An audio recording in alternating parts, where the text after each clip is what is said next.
Self-Mastery Through Conscious Autosuggestion by Emile Coué, American Library Service. Publishers 500 Fifth Avenue, New York. Copyright 1922 by American Library Service. All translation rights reserved. Thanks and gratitude to website https://www.gutenberg.org. Chapter 1. Self-Mastery Through Conscious Autosuggestion. Suggestion, or rather autosuggestion, is quite a new subject, and yet at the same time it is as old as the world. It is new in the sense that until now it has been wrongly studied and in consequence wrongly understood. It is old because it dates from the appearance of man on the earth. In fact, autosuggestion is an instrument that we possess at birth, and in this instrument, or rather in this force, resides a marvelous and incalculable power, which according to circumstances produces the best or the worst results. Knowledge of this force is useful to each one of us, but it is peculiarly indispensable to doctors, magistrates, lawyers, and to those engaged in the work of education. By knowing how to practice it consciously, it is possible in the first place to avoid provoking in others bad autosuggestions which may have disastrous consequences, and secondly, consciously to provoke good ones instead, thus bringing physical health to the sick, and moral health to the neurotic and the erring, the unconscious victims of anterior autosuggestions, and to guide into the right path those who had a tendency to take the wrong one, the conscious self and the unconscious self. In order to understand properly the phenomena of suggestion, or to speak more correctly of autosuggestion, it is necessary to know that two absolutely distinct selves exist within us. Both are intelligent, but while one is conscious, the other is unconscious.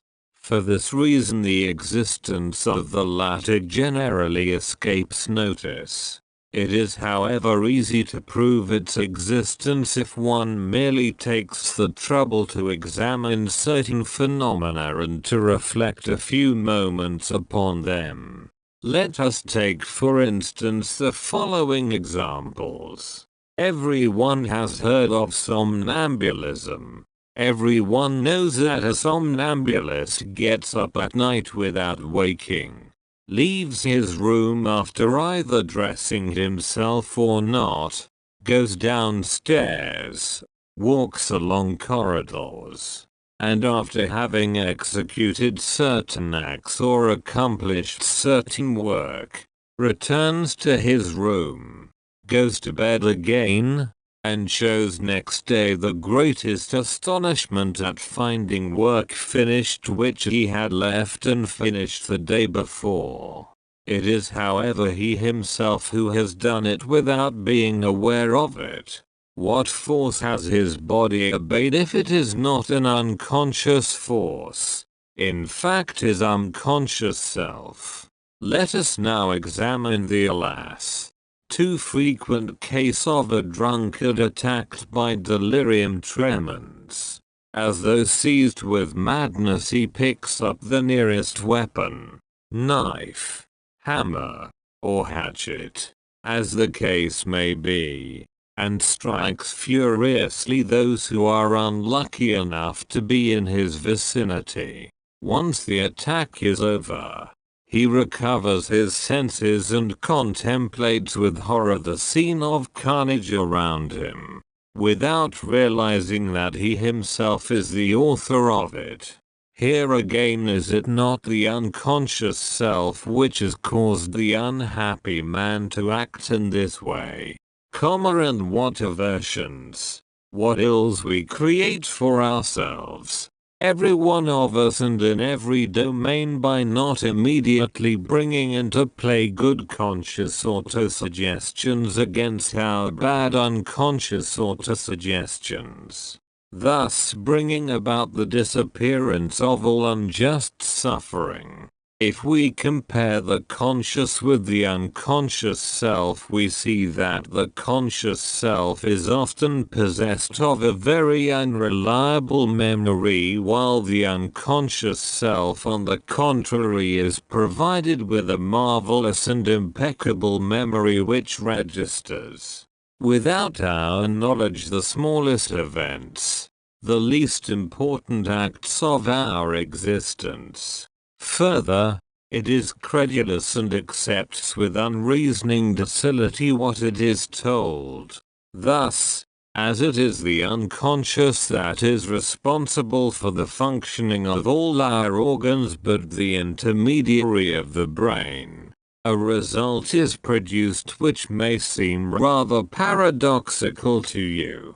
That is, if it believes that a certain organ functions well or ill, or that we feel such and such an impression, the organ in question does indeed function well or ill, or we do feel that impression, not only does the unconscious self preside over the functions of our organism, but also over all our actions, whatever they are.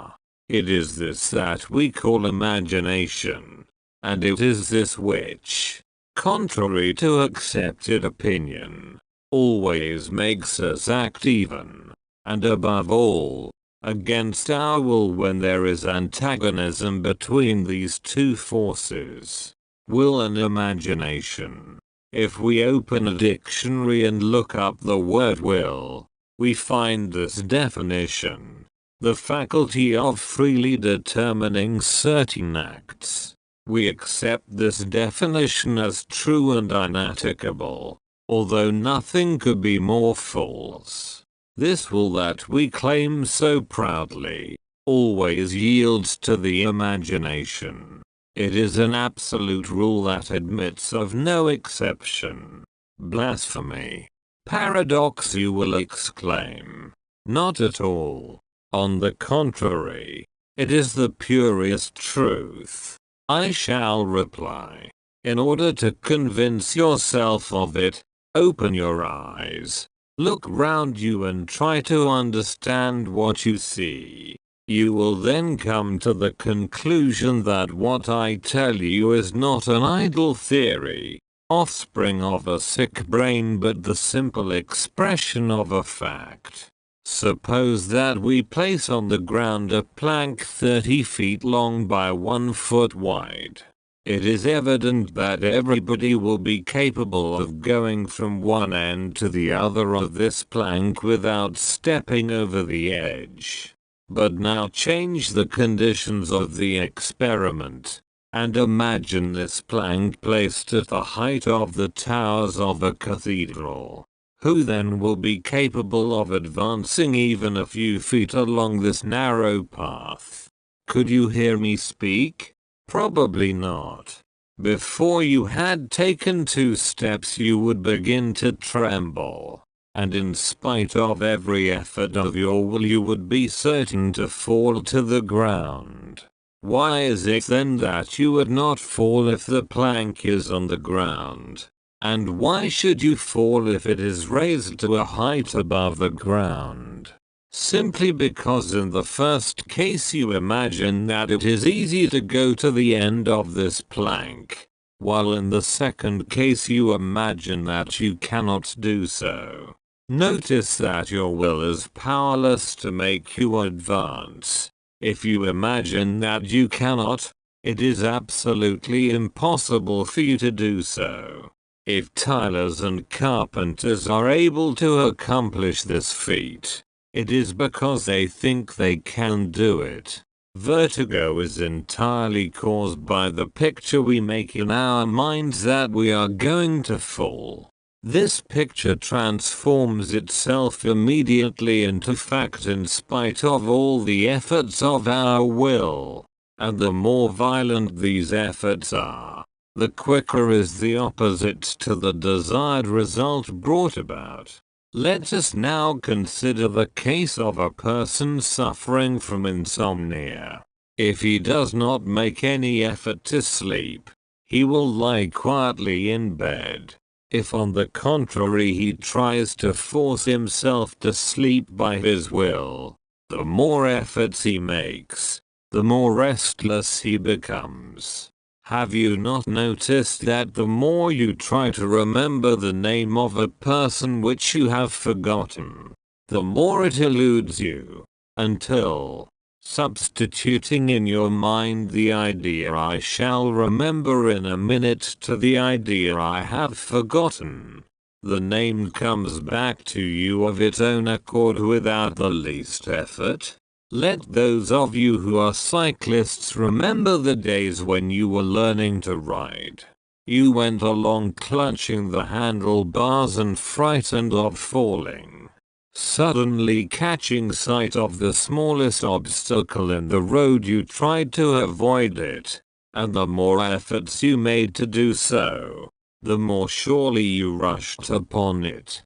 Who has not suffered from an attack of uncontrollable laughter, which bursts out more violently the more one tries to control it? What was the state of mind of each person in these different circumstances? I do not want to fall, but I cannot help doing so. I want to sleep, but I cannot. I want to remember the name of Mrs. So-and-so, but I cannot. I want to avoid the obstacle, but I cannot. I want to stop laughing, but I cannot. As you see, in each of these conflicts it is always the imagination which gains the victory over the will, without any exception. To the same order of ideas belongs the case of the leader who rushes forward at the head of his troops and always carries them along with him, while the cry "each man for himself" is almost certain to cause a defeat. Why is this? It is because in the first case the men imagine that they must go forward, and in the second they imagine that they are conquered and must fly for their lives. Panurge was quite aware of the contagion of example, that is to say the action of the imagination, when, to avenge himself upon a merchant on board the same boat, he bought his biggest sheep and threw it into the sea, certain beforehand that the entire flock would follow, which indeed happened. We human beings have a certain resemblance to sheep, and involuntarily, we are irresistibly impelled to follow other people's examples, imagining that we cannot do otherwise. I could quote 1,000 other examples, but I should fear to bore you by such an enumeration. I cannot, however, pass by in silence this fact which shows the enormous power of the imagination, or in other words of the unconscious in its struggle against the will. There are certain drunkards who wish to give up drinking, but who cannot do so. Ask them, and they will reply in all sincerity that they desire to be sober, that drink disgusts them, but that they are irresistibly impelled to drink against their will, in spite of the harm they know it will do them. In the same way certain criminals commit crimes in spite of themselves, and when they are asked why they acted so, they answer, "I could not help it. Something impelled me. It was stronger than I." And the drunkard and the criminal speak the truth. They are forced to do what they do, for the simple reason they imagine they cannot prevent themselves from doing so. Thus we who are so proud of our will, who believe that we are free to act as we like, are in reality nothing but wretched puppets of which our imagination holds all the strings. We only cease to be puppets when we have learned to guide our imagination. Suggestion and autosuggestion.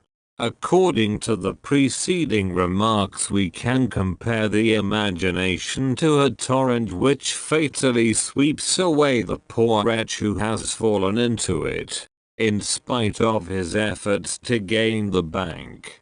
This torrent seems indomitable, but if you know how, you can turn it from its course and conduct it to the factory. And there you can transform its force into movement, heat, and electricity. If this simile is not enough, we may compare the imagination, the madman at home as it has been called, to an unbroken horse which has neither bridle nor reins. What can the rider do except let himself go wherever the horse wishes to take him? And often if the latter runs away, his mad career only comes to end in the ditch. If however the rider succeeds in putting a bridle on the horse, the parts are reversed. It is no longer the horse who goes where he likes. It is the rider who obliges the horse to take him wherever he wishes to go. Now that we have learned to realize the enormous power of the unconscious or imaginative being, I am going to show how this self, hitherto considered indomitable, can be as easily controlled as a torrent or an unbroken horse. But before going any further, it is necessary to define carefully two words that are often used without being properly understood. These are the words suggestion and autosuggestion. What then is suggestion? It may be defined as the act of imposing an idea on the brain of another. Does this action really exist?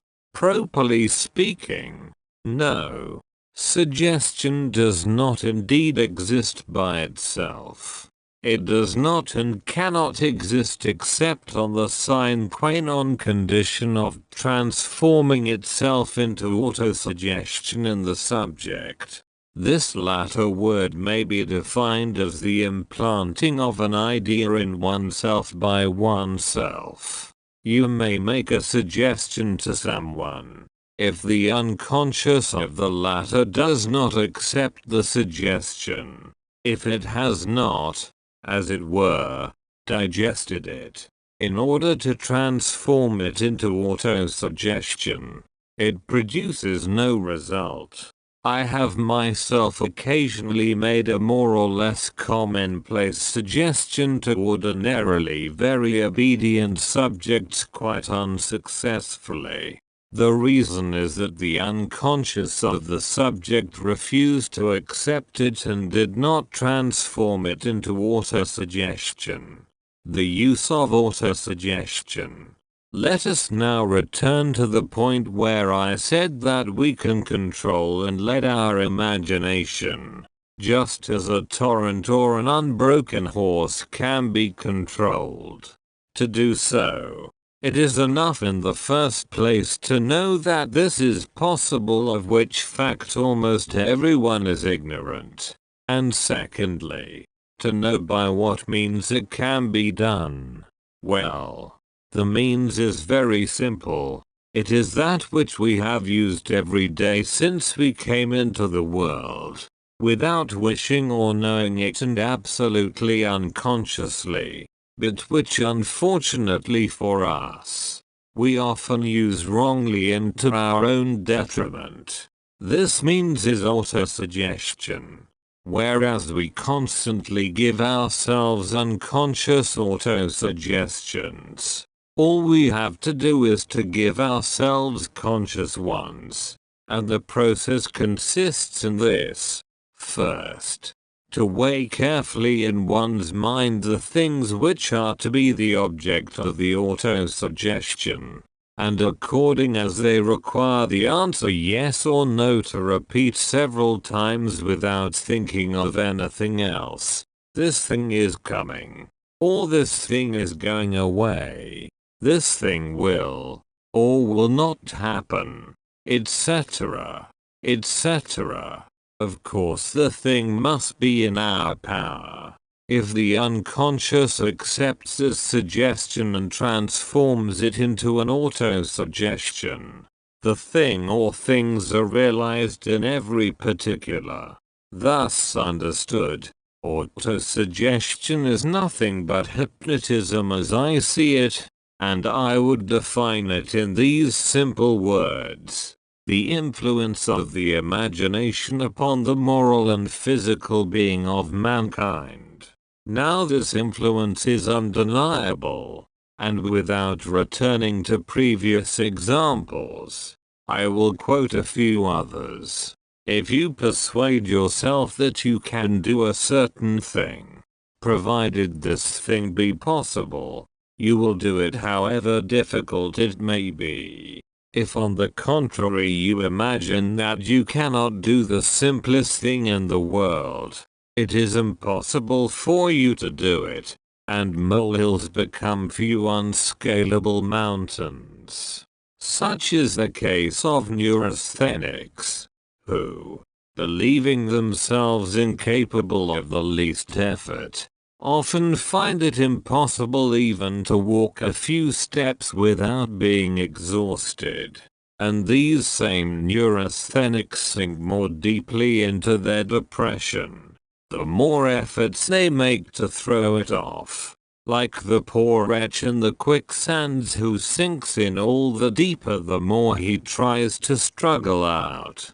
In the same way it is sufficient to think a pain is going, to feel it indeed disappear little by little, and inversely, it is enough to think that one suffers in order to feel the pain begin to come immediately. I know certain people who predict in advance that they will have a sick headache on a certain day, in certain circumstances, and on that day, in the given circumstances, sure enough, they feel it. They brought their illness on themselves, just as others cure theirs by conscious autosuggestion. I know that one generally passes for mad in the eyes of the world if one dares to put forward ideas which it is not accustomed to hear. Well, at the risk of being thought so, I say that if certain people are ill mentally and physically, it is that they imagine themselves to be ill mentally or physically. If certain others are paralytic without having any lesion to account for it, it is that they imagine themselves to be paralyzed, and it is among such persons that the most extraordinary cures are produced. If others again are happy or unhappy, it is that they imagine themselves to be so. For it is possible for two people in exactly the same circumstances to be, the one perfectly happy, the other absolutely wretched. Neurasthenia, stammering, aversions, kleptomania, certain cases of paralysis, are nothing but the result of unconscious autosuggestion. That is to say, the result of the action of the unconscious upon the physical and moral being. But if our unconscious is the source of many of our ills, it can also bring about the cure of our physical and mental ailments. It can not only repair the ill it has done, but cure real illnesses. So strong is its action upon our organism. Shut yourself up alone in a room. Seat yourself in an armchair. Close your eyes to avoid any distraction. and concentrate your mind for a few moments on thinking, such and such a thing is going to disappear, or such and such a thing is coming to pass. If you have really made the auto-suggestion, that is to say, if your unconscious has assimilated the idea that you have presented to it, you are astonished to see the thing you have thought come to pass. Note that it is the property of ideas auto-suggested to exist within us unrecognized, and we can only know of their existence by the effect they produce. But above all, and this is an essential point, the will must not be brought into play in practicing auto-suggestion. 4. If it is not in agreement with the imagination, if one thinks, I will make such and such a thing happen, and the imagination says, you are willing it, but it is not going to be, not only does one not obtain what one wants, but even exactly the reverse is brought about. This remark is of capital importance, and explains why results are so unsatisfactory when, in treating moral ailments, one strives to re-educate the will. It is the training of the imagination which is necessary, and it is thanks to this shade of difference that my method has often succeeded where others, and those not the least considered, have failed. From the numerous experiments that I have made daily for 20 years, and which I have examined with minute care, I have been able to deduct the following conclusions which I have summed up as laws. 1. When the will and the imagination are antagonistic, it is always the imagination which wins, without any exception. 2. In the conflicts between the will and the imagination, the force of the imagination is in direct ratio to the square of the will. 3. When the will and the imagination are in agreement, one does not add to the other, but one is multiplied by the other. 4. The imagination can be directed. The expressions in direct ratio to the square of the will and is multiplied by are not rigorously exact. They are simply illustrations destined to make my meaning clearer. After what has just been said, it would seem that nobody ought to be ill. That is quite true. Every illness, whatever it may be, can yield to auto-suggestion. Daring and unlikely as my statement may seem, I do not say does always yield, but can yield, which is a different thing. But in order to let people to practice conscious auto-suggestion, they must be taught how, just as they are taught to read or write or play the piano. Auto-suggestion is, as I said above, an instrument that we possess at birth, and with which we play unconsciously all our life, as a baby plays with its rattle. It is, however, a dangerous instrument. It can wound or even kill you if you handle it imprudently and unconsciously. It can, on the contrary, save your life when you know how to employ it consciously. One can say of it as Aesop said of the tongue, it is at the same time the best and the worst thing in the world. I am now going to show you how everyone can profit by the beneficent action of autosuggestion consciously applied. In saying everyone, I exaggerate a little, for there are two classes of persons in whom it is difficult to arouse conscious autosuggestion. 1. The mentally undeveloped who are not capable of understanding what you say to them. 2. Those who are unwilling to understand how to teach patients to make autosuggestions. The principle of the method may be summed up in these few words. It is impossible to think of two things at once. That is to say that two ideas may be in juxtaposition, but they cannot be superimposed in our mind. Every thought entirely filling our mind becomes true for us and tends to transform itself into action. Thus, if you can make a sick person think that her trouble is getting better, it will disappear. If you succeed in making a kleptomaniac think that he will not steal anymore, he will cease to steal, etc., etc.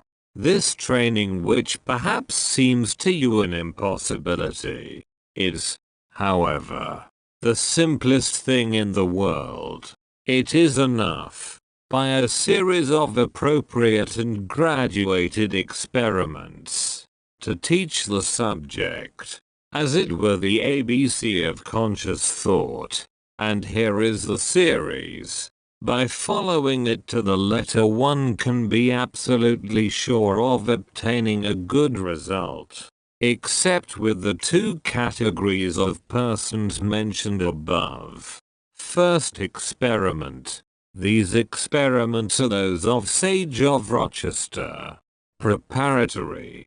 Ask the subject to stand upright, with the body as stiff as an iron bar, the feet close together from toe to heel, while keeping the ankles flexible as if they were hinges.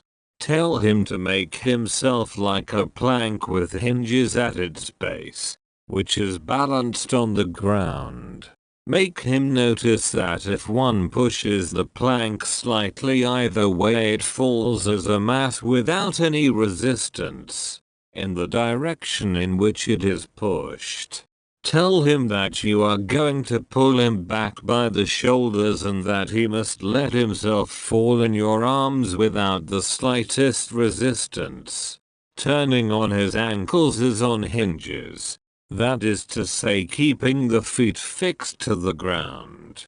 Then pull him back by the shoulders, and if the experiment does not succeed, repeat it until it does, or nearly so. Second experiment. Begin by explaining to the subject that in order to demonstrate the action of the imagination upon us, you are going to ask him in a moment to think, "I am falling backwards. I am falling backwards." Tell him that he must have no thought but this in his mind, that he must not reflect or wonder if he is going to fall or not, or think that if he falls he may hurt himself, etc., or fall back purposely to please you. But that if he really feels something impelling him to fall backwards, he must not resist but obey the impulse. Then ask your subject to raise the head high and to shut his eyes, and place your right fist on the back of his neck, and your left hand on his forehead, and say to him, "Now think, I am falling backwards. I am falling backwards," etc., etc. And, indeed, you are falling backwards. You are falling backwards, etc. At the same time, slide the left hand lightly backwards to the left temple, above the air, and remove very slowly but with a continuous movement the right fist. The subject is immediately felt to make a slight movement backwards, and either to stop himself from falling or else to fall completely. In the first case, tell him that he has resisted, and that he did not think just that he was falling, but that he might hurt himself if he did fall. That is true, for if he had not thought the latter, he would have fallen like a block. Repeat the experiment using a tone of command as if you would force the subject to obey you. Go on with it until it is completely successful or very nearly so. The operator should stand a little behind the subject, the left leg forward and the right leg well behind him, so as not to be knocked over by the subject when he falls. Neglect of this precaution might result in a double fall if the person is heavy. Third experiment. Place the subject facing you, the body still stiff, the ankles flexible, and the feet joined and parallel. Put your 2 hands on his temples without any pressure. Look fixedly, without moving the eyelids, at the root of his nose, and tell him to think, "I am falling forward. I am falling forward," and repeat to him, stressing the syllables. You are falling forward. You are falling forward, without ceasing to look fixedly at him. Fourth experiment. Ask the subject to clasp his hands as tight as possible. That is to say, until the fingers tremble slightly. Look at him in the same way as in the preceding experiment and keep your hands on his as though to squeeze them together still more tightly. Tell him to think that he cannot unclasp his fingers, that you are going to count 3, and that when you say 3 he is to try to separate his hands while thinking all the time, "I cannot do it. I cannot do it," and he will find it impossible. Then count very slowly, 1, 2, 3, and add immediately, detaching the syllables. You cannot do it. You cannot do it if the subject is thinking properly. I cannot do it. Not only is he unable to separate his fingers, but the latter clasp themselves all the more tightly together the more efforts he makes to separate them. He obtains in fact exactly the contrary to what he wants. In a few moments say to him, "Now think, I can do it," and his fingers will separate themselves. Be careful always to keep your eyes fixed on the root of the subject's nose, and do not allow him to turn his eyes away from yours for a single moment. If he is able to unclasp his hands, do not think it is your own fault. It is the subject's. He has not properly thought. I cannot. Assure him firmly of this, and begin the experiment again. Always use a tone of command which suffers no disobedience. I do not mean that it is necessary to raise your voice. On the contrary, it is preferable to employ the ordinary pitch, but stress every word in a dry and imperative tone.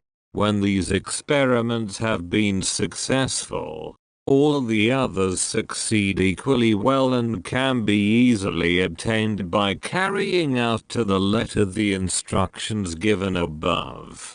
Some subjects are very sensitive, and it is easy to recognize them by the fact that the contraction of their fingers and limbs is easily produced. After 2 or 3 successful experiments, it is no longer necessary to say to them, "Think this," or "think that." You need only, for example, say to them simply, but in the imperative tone employed by all good suggestionists, "Close your hands. Now you cannot open them. Shut your eyes. Now you cannot open them." And the subject finds it absolutely impossible to open the hands or the eyes in spite of all his efforts. Tell him in a few moments, "You can do it now." and the decontraction takes place instantaneously. These experiments can be varied to infinity. Here are a few more. Make the subject join his hands, and suggest that they are welded together. Make him put his hand on the table, and suggest that it is stuck to it.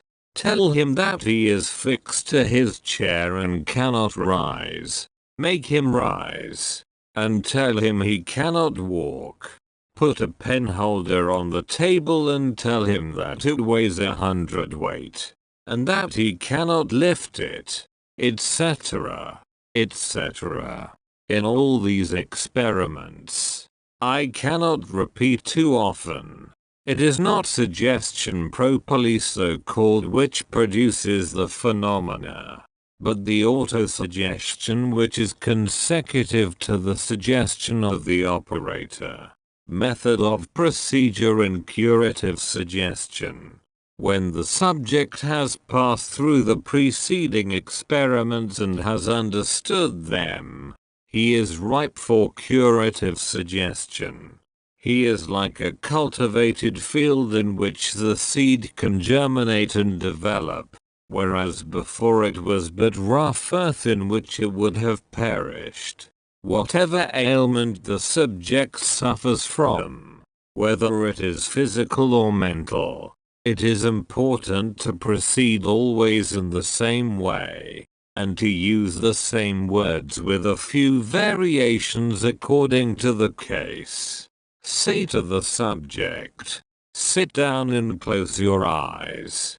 I am not going to try and put you to sleep as it is quite unnecessary. I ask you to close your eyes simply in order that your attention may not be distracted by the objects around you. Now tell yourself that every word I say is going to fix itself in your mind, and be printed, engraved, and encrusted in it.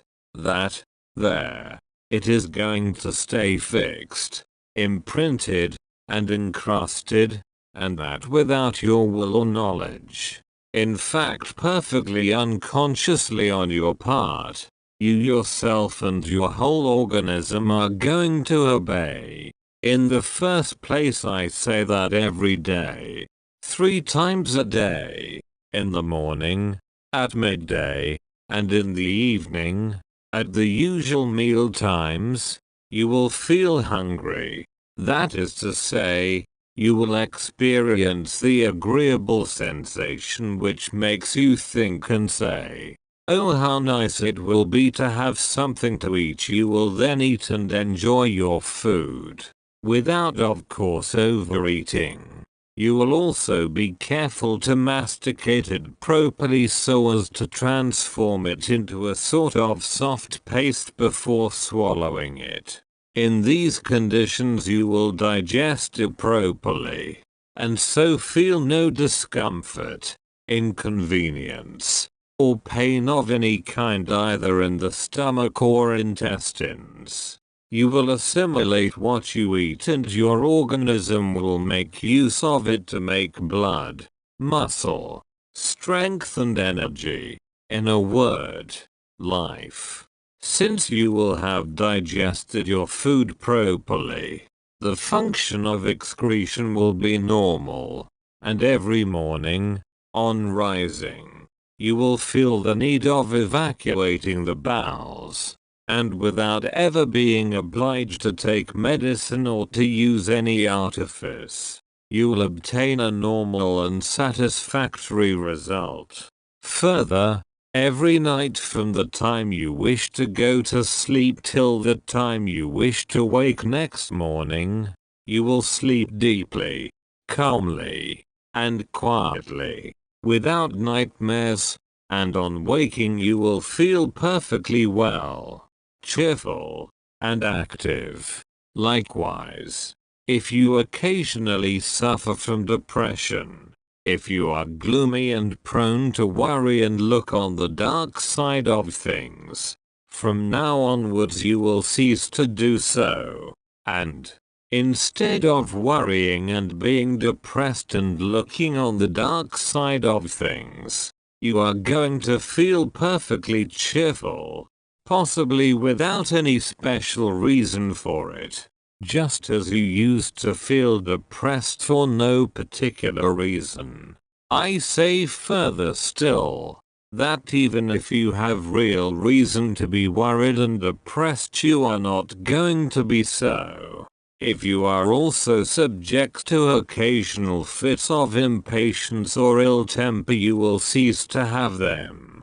On the contrary, you will be always patient and master of yourself, and the things which worried, annoyed, or irritated you will henceforth leave you absolutely indifferent and perfectly calm. If you are sometimes attacked, pursued, haunted by bad and unwholesome ideas, by apprehensions, fears, aversions, temptations, or grudges against other people, all that will be gradually lost sight of by your imagination, and will melt away and lose itself as though in a distant cloud, where it will finally disappear completely.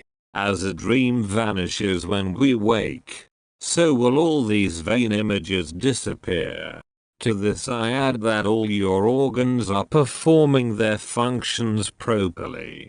The heart beats in a normal way and the circulation of the blood takes place as it should. The lungs are carrying out their functions, as also the stomach, the intestines, the liver, the biliary duct, the kidneys and the bladder. If at the present moment any of them is acting abnormally, that abnormality is becoming less every day, so that quite soon it will have vanished completely, and the organ will have recovered its normal function. Further, if there should be any lesions in any of these organs, they will get better from day to day and will soon be entirely healed. With regard to this, I may say that it is not necessary to know which organ is affected for it to be cured. Under the influence of the autosuggestion every day, in every respect, I am getting better and better. The unconscious acts upon the organ which it can pick out itself. I must also add, and it is extremely important, that if up to the present you have lacked confidence in yourself, I tell you that this self-distrust will disappear little by little and give place to self-confidence. Based on the knowledge of this force of incalculable power which is in each one of us, it is absolutely necessary for every human being to have this confidence. Without it one can accomplish nothing. With it one can accomplish whatever one likes. Within reason, of course. You are then going to have confidence in yourself. And this confidence gives you the assurance that you are capable of accomplishing perfectly well whatever you wish to do, on condition that it is reasonable, and whatever it is your duty to do. So when you wish to do something reasonable, or when you have a duty to perform, always think that it is easy, and make the words difficult. Impossible. I cannot. It is stronger than I cannot prevent myself from. Disappear from your vocabulary. They are not English. What is English is, it is easy and I can. By considering the thing easy, it becomes so for you. Although it might seem difficult to others, you will do it quickly and well, and without fatigue, because you do it without effort. Whereas if you had considered it as difficult or impossible, it would have become so for you, simply because you would have thought it so. to these general suggestions, which will perhaps seem long and even childish to some of you, but which are necessary, must be added those which apply to the particular case of the patient you are dealing with. All these suggestions must be made in a monotonous and soothing voice, always emphasizing the essential words, which, although it does not actually send the subject to sleep, at least makes him feel drowsy, and think of nothing in particular. When you have come to the end of the series of suggestions, you address the subject in these terms. In short, I mean that from every point of view, physical as well as mental, you are going to enjoy excellent health. Better health than that you have been able to enjoy up to the present. Now I am going to count 3. And when I say 3, you will open your eyes and come out of the passive state in which you are now. You will come out of it quite naturally, without feeling in the least drowsy or tired. On the contrary, you will feel strong, vigorous, alert, active, full of life. Further still, you will feel very cheerful and fit in every way. 1, 2, 3. At the word 3, the subject opens his eyes, always with a smile and an expression of well-being and contentment on his face. Sometimes, though rarely, the patient is cured on the spot.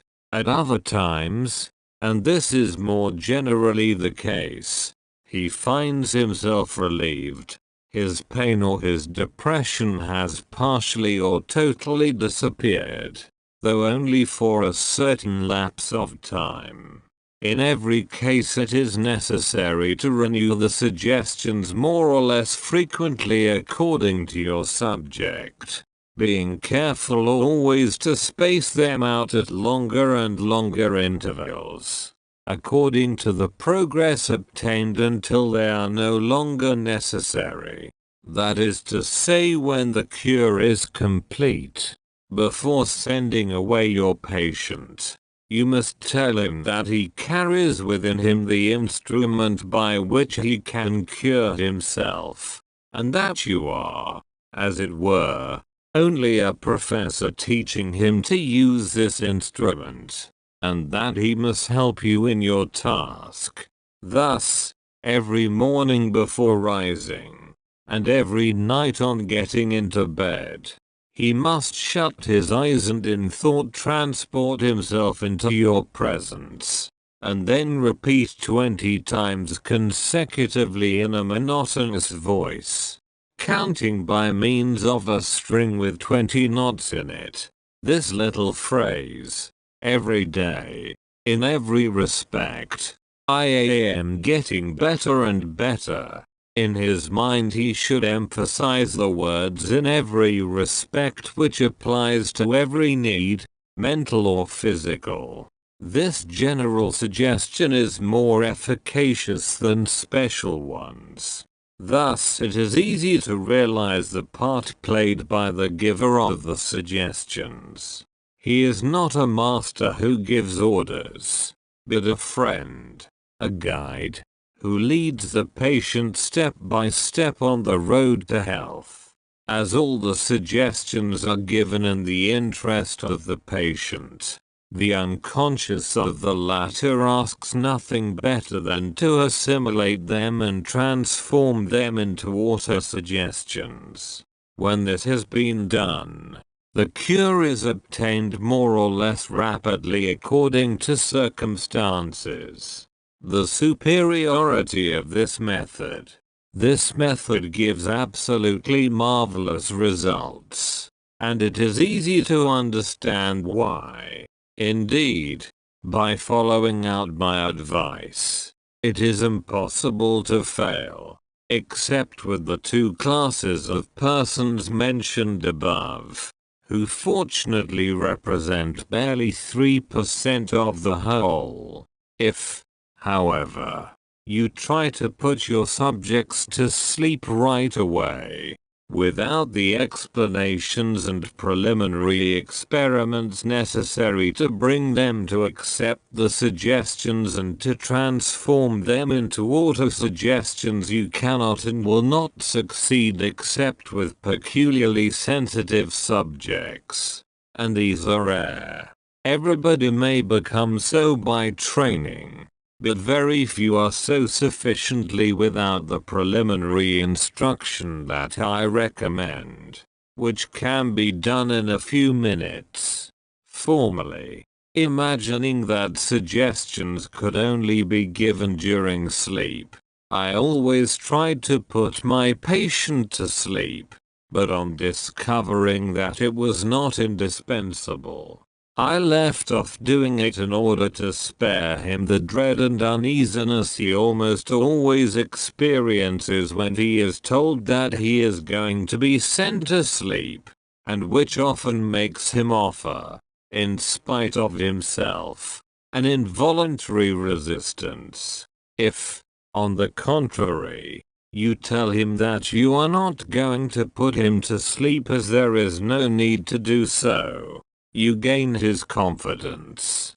He listens to you without fear or any ulterior thought, and it often happens, if not the first time, anyhow very soon, that, soothed by the monotonous sound of your voice, he falls into a deep sleep from which he awakes astonished at having slept at all. If there are skeptics among you, as I am quite sure there are, all I have to say to them is, come to my house and see what is being done, and you will be convinced by fact. You must not, however, run away with the idea that autosuggestion can only be brought about in the way I have described. It is possible to make suggestions to people without their knowledge and without any preparation. For instance, if a doctor who by his title alone has a suggestive influence on his patient, tells him that he can do nothing for him, and that his illness is incurable, he provokes in the mind of the latter an autosuggestion which may have the most disastrous consequences. If, however, he tells him that his illness is a serious one, it is true, but that with care, time, and patience, he can be cured. He sometimes and even often obtains results which will surprise him. Here is another example. If a doctor, after examining his patient, writes a prescription and gives it to him without any comment, the remedies prescribed will not have much chance of succeeding. If, on the other hand, he explains to his patient that such and such medicines must be taken in such and such conditions and that they will produce certain results, those results are practically certain to be brought about. If in this hall there are medical men or brother chemists, I hope they will not think me their enemy. I am on the contrary their best friend. On the one hand, I should like to see the theoretical and practical study of suggestion on the syllabus of the medical schools for the great benefit of the sick and of the doctors themselves. And on the other hand, in my opinion, every time that a patient goes to see his doctor, the latter should order him one or even several medicines, even if they are not necessary. As a matter of fact, when a patient visits his doctor, it is in order to be told what medicine will cure him.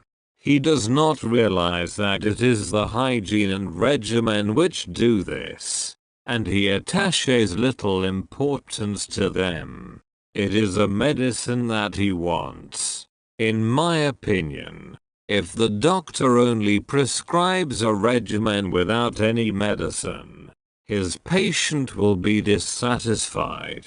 He will say that he took the trouble to consult him for nothing, and often goes to another doctor.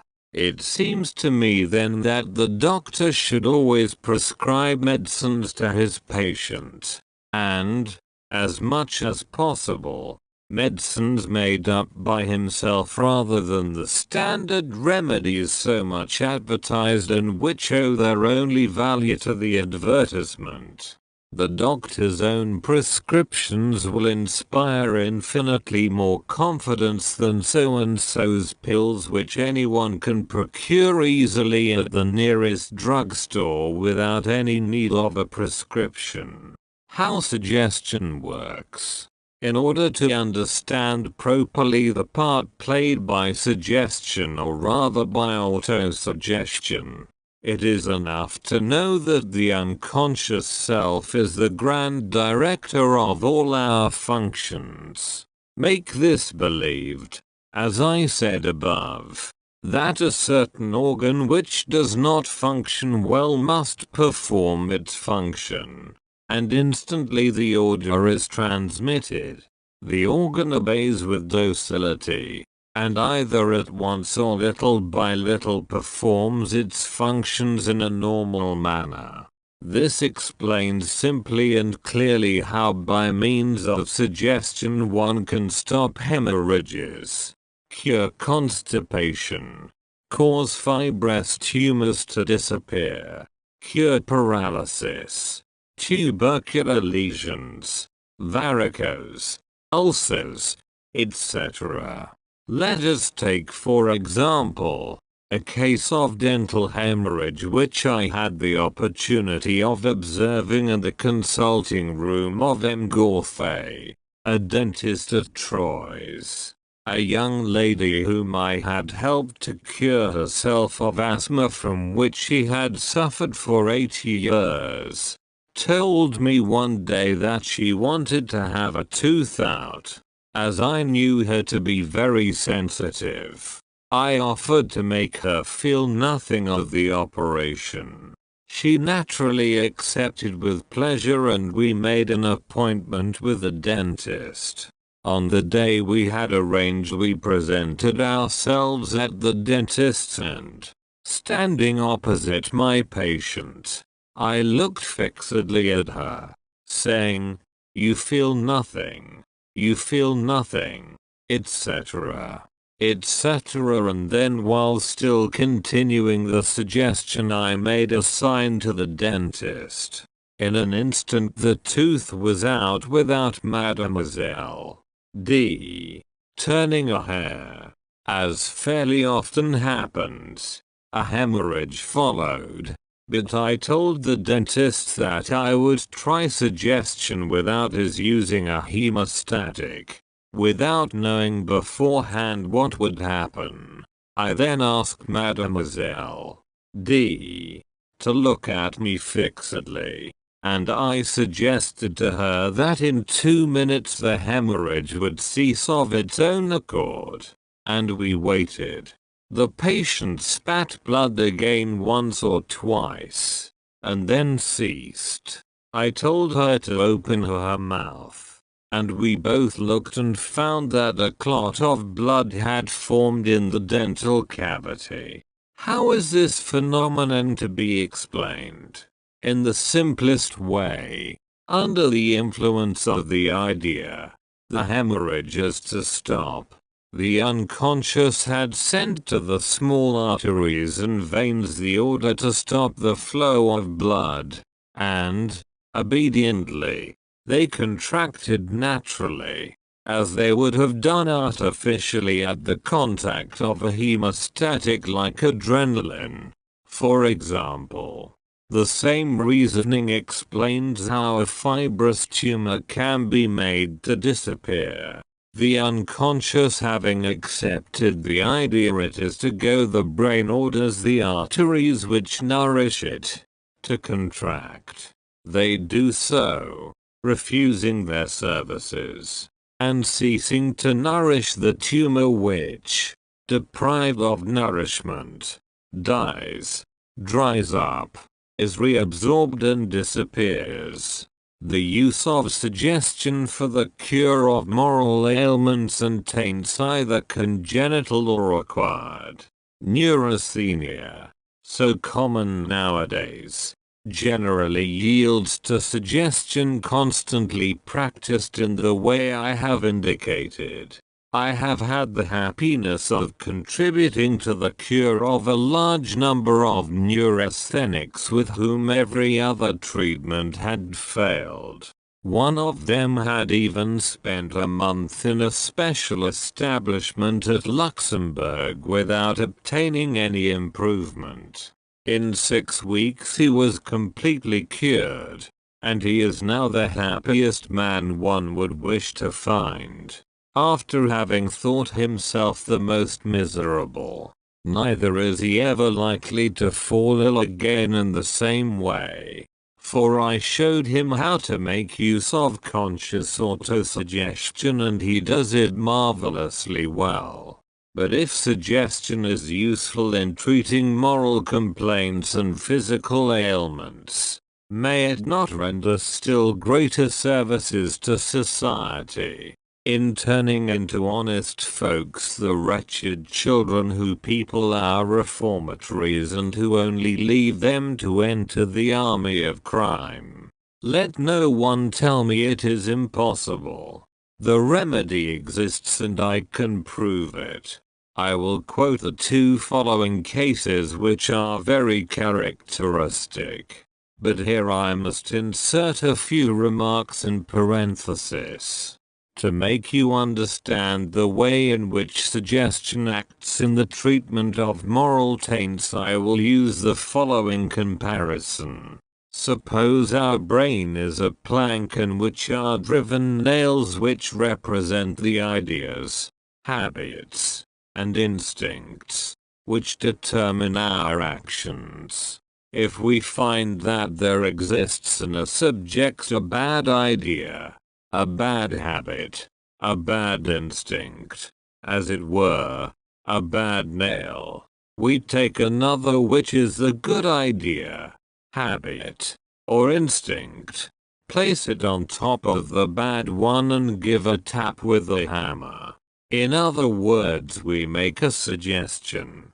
The new nail will be driven in perhaps a fraction of an inch, while the old one will come out to the same extent, at each fresh blow with the hammer. That is to say, at each fresh suggestion, the one will be driven in a fraction further and the other will be driven out the same amount, until, after a certain number of blows, the old nail will come out completely and be replaced by the new one. When this substitution has been made, the individual obeys it. Let us return to our examples. Little M, a child of 11 living at Troyes, was subject night and day to certain accidents inherent early infancy. He was also a kleptomaniac, and, of course, untruthful into the bargain. At his mother's request I treated him by suggestion. After the first visit the accident ceased by day, but continued at night. Little by little they became less frequent, and finally, a few months afterwards, the child was completely cured.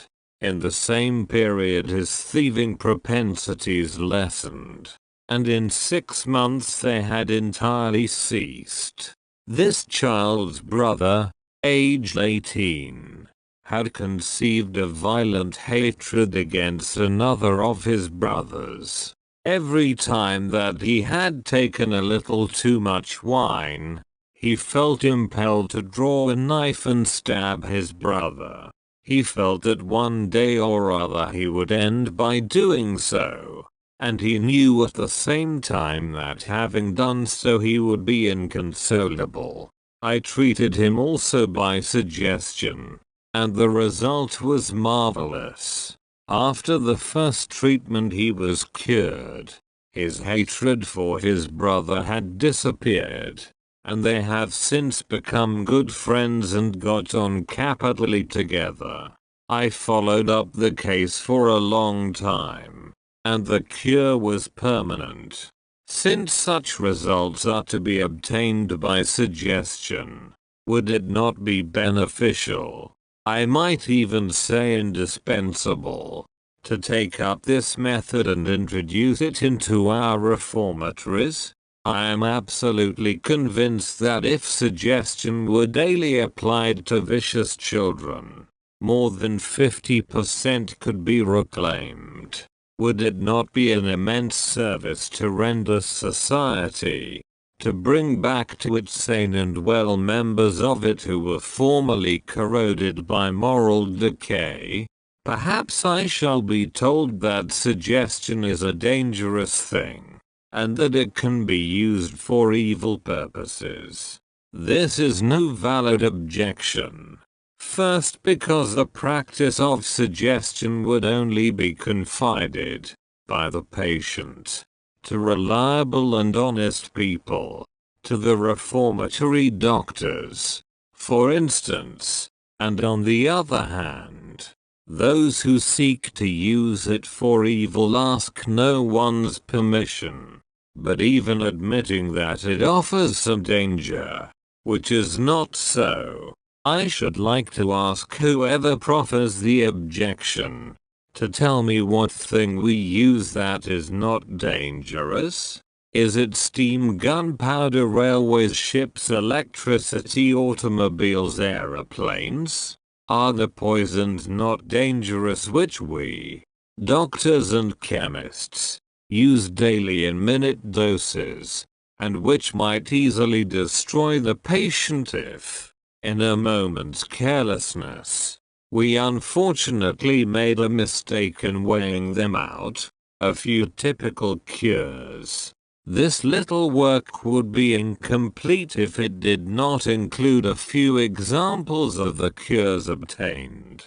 It would take too long, and would also perhaps be somewhat tiring if I were to relate all those in which I have taken part. I will therefore content myself by quoting a few of the most remarkable. Mademoiselle M.D. of Troyes had suffered for 8 years from asthma, which obliged her to sit up in bed nearly all night, fighting for breath. Preliminary experiments show that she is a very sensitive subject. She sleeps immediately, and the suggestion is given. From the first treatment there is an enormous improvement. The patient has a good night, only interrupted by one attack of asthma which only lasts a quarter of an hour. In a very short time the asthma disappears completely and there is no relapse later on. MM. A working hosier living at Saint Savin near Troyes, paralyzed for 2 years as the result of injuries at the junction of the spinal column and the pelvis. The paralysis is only in the lower limbs, in which the circulation of the blood has practically ceased, making them swollen, congested, and discolored. Several treatments, including the antisyphilitic, have been tried without success. Preliminary experiments successful. Suggestion applied by me, and autosuggestion by the patient for 8 days. At the end of this time there is an almost imperceptible but still appreciable movement of the left leg. Renewed suggestion. In 8 days the improvement is noticeable. Every week or fortnight there is an increased improvement with progressive lessening of the swelling, and so on. 11 months afterwards, on the 1st of November, 1906, the patient goes downstairs alone and walks 800 yards, and in the month of July 1907, goes back to the factory where he has continued to work since that time, with no trace of paralysis. M.A.G., living at Troyes, has long suffered from enteritis, for which different treatments have been tried in vain. He is also in a very bad state mentally, being depressed, gloomy, unsociable, and obsessed by thoughts of suicide. Preliminary experiments easy, followed by suggestion which produces an appreciable result from the very day. For 3 months. Daily suggestions to begin with, then at increasingly longer intervals. At the end of this time, the cure is complete, the enteritis has disappeared, and his morals have become excellent. As the cure dates back 12 years without the shadow of a relapse, it may be considered as permanent. M.G. is a striking example of the effects that can be produced by suggestion, or rather by autosuggestion. At the same time as I made suggestions to him from the physical point of view, I also did so from the mental, and he accepted both suggestions equally well. Every day his confidence in himself increased.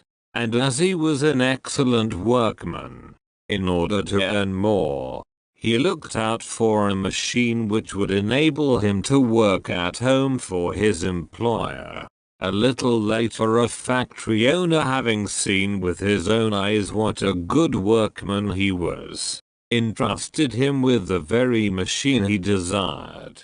Thanks to his skill, he was able to turn out much more than an ordinary workman, and his employer, delighted with the result, gave him another and yet another machine, until M.G., who, but for suggestion, would have remained an ordinary workman, is now in charge of 6 machines which bring him a very handsome profit.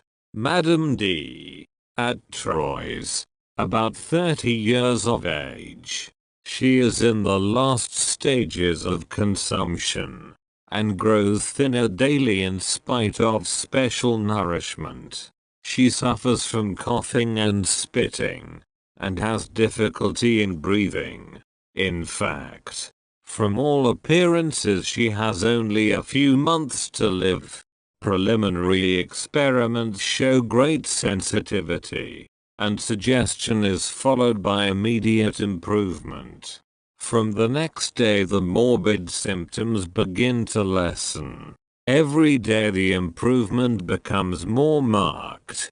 The patient rapidly puts on flesh, although she no longer takes special nourishment. In a few months the cure is apparently complete. This person wrote to me on the 1st of January, 1911. That is to say 8 months after I had left Troyes, to thank me and to tell me that, although pregnant, she was perfectly well. I have purposely chosen these cases dating some time back, in order to show that the cures are permanent. But I should like to add a few more recent ones. MX, post office clerk at Luneville, having lost one of his children in January 1910, the trouble produces in him a cerebral disturbance which manifests itself by uncontrollable nervous trembling. His uncle brings him to me in the month of June. Preliminary experiments followed by suggestion. 4 days afterwards the patient returns to tell me that the trembling has disappeared. I renew the suggestion and tell him to return in 8 days, a week, then a fortnight, then 3 weeks, then a month. pass by without my hearing any more of him. Shortly afterwards his uncle comes and tells me that he has just had a letter from his nephew, who is perfectly well. He has taken on again his work as telegraphist, which he had been obliged to give up, and the day before, he had sent off a telegram of 170 words without the least difficulty. He could easily, he added in his letter, have sent off an even longer one. Since then he has had no relapse. M.Y. of Nancy has suffered from neurasthenia for several years. He has aversions, nervous fears, and disorders of the stomach and intestines. He sleeps badly, is gloomy, and is haunted by ideas of suicide. He staggers when he walks like a drunken man, and can think of nothing but his trouble. All treatments have failed and he gets worse and worse. A stay in a special nursing home for such cases has no effect whatever. M.Y. comes to see me at the beginning of October 1910. Preliminary experiments comparatively easy. I explained to the patient the principles of autosuggestion, and the existence within us of the conscious and the unconscious self, and then make the required suggestion.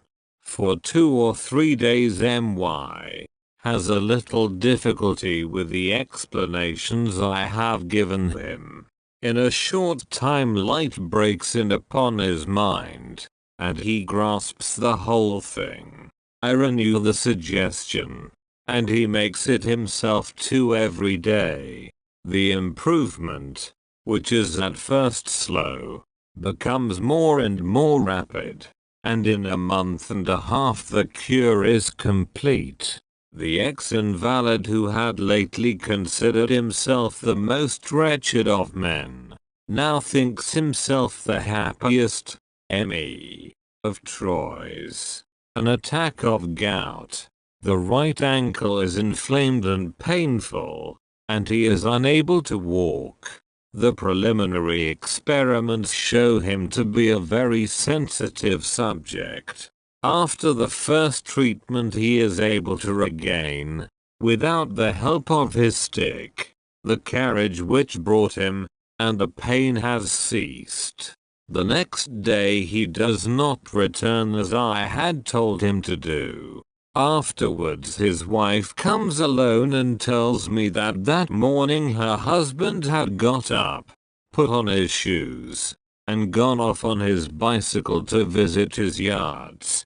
He is a painter. It is needless to tell you my utter astonishment. I was not able to follow up this case, as the patient never deigned to come and see me again, but some time afterward I heard that he had had no relapse. Madam T. of Nancy. Neurasthenia, dyspepsia, gastralgia, enteritis, and pains in different parts of the body. She has treated herself for several years with a negative result. I treat her by suggestion, and she makes autosuggestions for herself every day. From the first day there is a noticeable improvement which continues without interruption. At the present moment this person has long been cured mentally and physically, and follows no regimen. She thinks that she still has perhaps a slight touch of enteritis, but she is not sure. Madam X, a sister of Madam T, acute neurasthenia. She stays in bed a fortnight every month, as it is totally impossible for her to move or work. She suffers from lack of appetite, depression, and digestive disorders. She is cured by one visit. and the cure seems to be permanent as she has had no relapse. Madam H. At Maxaville. General eczema, which is particularly severe on the left leg. Both legs are inflamed, above all at the ankles. Walking is difficult and painful. I treat her by suggestion. That same evening Madam H. is able to walk several hundred yards without fatigue. The day after, the feet and ankles are no longer swollen and have not been swollen again since. The eczema disappears rapidly. Madam F. At Lanville. Pains in the kidneys and the knees. The illness dates from 10 years back and is becoming worse every day. Suggestion from me, and autosuggestion from herself. The improvement is immediate and increases progressively. The cure is obtained rapidly, and is a permanent one. Madam Z. of Nancy felt ill in January 1910. With congestion of the lungs, from which she had not recovered 2 months later. She suffers from general weakness, loss of appetite, bad digestive trouble, rare and difficult bowel action, insomnia, copious night sweats. After the first suggestion, the patient feels much better. And 2 days later she returns and tells me that she feels quite well. Every trace of illness has disappeared, and all the organs are functioning normally.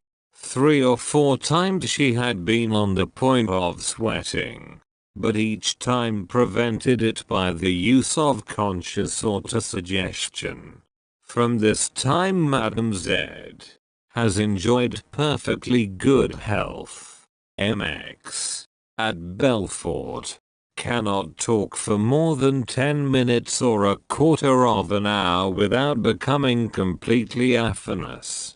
Different doctors consulted find no lesion in the vocal organs, but one of them says that MX suffers from senility of the larynx. And this conclusion confirms him in the belief that he is incurable. He comes to spend his holidays at Nancy, and a lady of my acquaintance advises him to come and see me. He refuses at first, but eventually consents in spite of his absolute disbelief in the effects of suggestion. I treat him in this way nevertheless, and ask him to return 2 days afterwards. He comes back on the appointed day, and tells me that the day before he was able to converse the whole afternoon without becoming aphonous. 2 days later he returns again to say that his trouble had not reappeared, although he had not only conversed a great deal but even sung the day before. The cure still holds good and I am convinced that it will always do so. Before closing, I should like to say a few words on the application of my method to the training and correction of children by their parents. The latter should wait until the child is asleep, and then one of them should enter his room with precaution, stop a yard from his bed, and repeat 15 or 20 times in a murmur all the things they wish to obtain from the child, from the point of view of health, work, sleep, application, conduct, etc. He should then retire as he came, taking great care not to awake the child. This extremely simple process gives the best possible results, and it is easy to understand why. When the child is asleep, his body and his conscious self are at rest and, as it were, annihilated. His unconscious self, however, is awake, It is then to the latter alone that one speaks. And as it is very credulous, it accepts what one says to it without dispute. So that, little by little, the child arrives at making of himself what his parents desire him to be. Conclusion. What conclusion is to be drawn from all this? The conclusion is very simple and can be expressed in a few words. We possess within us a force of incalculable power, which, when we handle it unconsciously, is often prejudicial to us. If on the contrary we direct it in a conscious and wise manner, it gives us the mastery of ourselves and allows us not only to escape and to aid others to escape from physical and mental ills, but also to live in relative happiness, whatever the conditions in which we may find ourselves. Lastly, and above all, it should be applied to the moral regeneration of those who have wandered from the right path.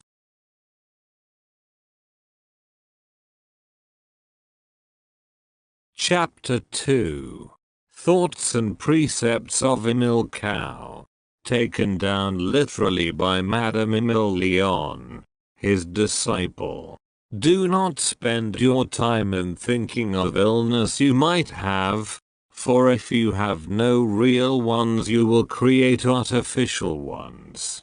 When you make conscious autosuggestions, do it naturally, simply, with conviction, and above all without any effort. If unconscious and bad autosuggestions are so often realized, it is because they are made without effort. Be sure that you will obtain what you want, and you will obtain it, so long as it is within reason. To become master of oneself, it is enough to think that one is becoming so. Your hands tremble, your steps falter. Tell yourself that all that is going to cease, and little by little it will disappear. It is not in me but in yourself that you must have confidence, for it is in yourself alone that dwells the force which can cure you. My part simply consists in teaching you to make use of that force. Never discuss things you know nothing about, or you will only make yourself ridiculous. Things which seem miraculous to you have a perfectly natural cause. If they seem extraordinary, it is only because the cause escapes you. When you know that, you realize that nothing could be more natural. When the will and the imagination are in conflict, it is always the imagination which wins.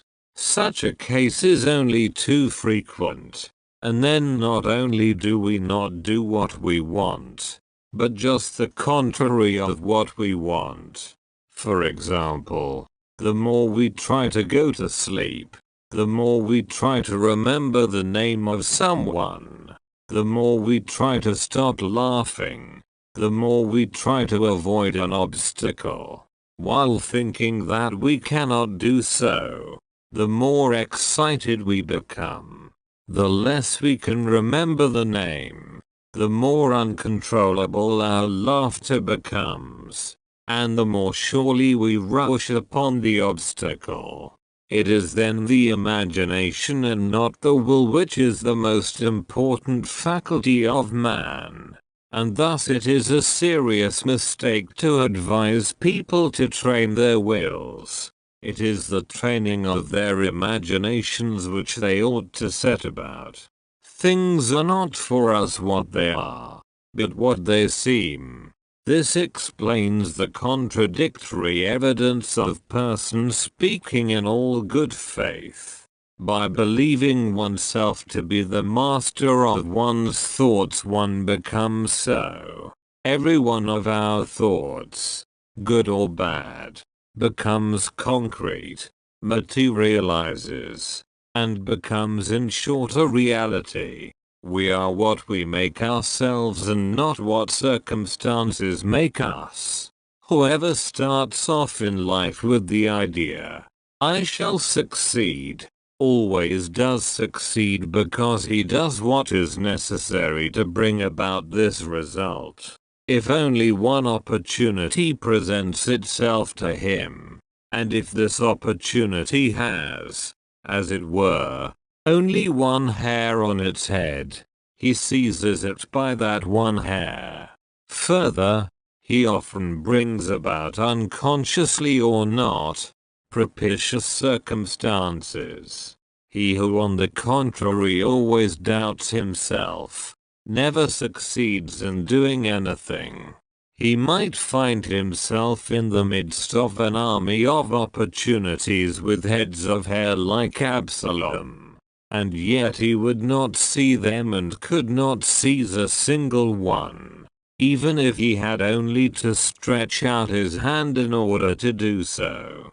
And if he brings about circumstances, they are generally unfavorable ones. Do not then blame fate.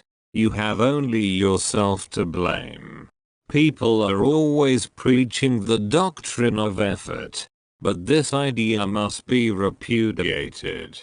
Effort means will, and will means the possible entrance of the imagination in opposition, and the bringing about of the exactly contrary result to the desired one. Always think that what you have to do is easy, if possible. In this state of mind you will not spend more of your strength than just what is necessary. If you consider it difficult, you will spend 10, 20 times more strength than you need. In other words, you will waste it. Autosuggestion is an instrument which you have to learn how to use just as you would for any other instrument. An excellent gun in inexperienced hands only gives wretched results. But the more skilled the same hands become, the more easily they place the bullets in the target.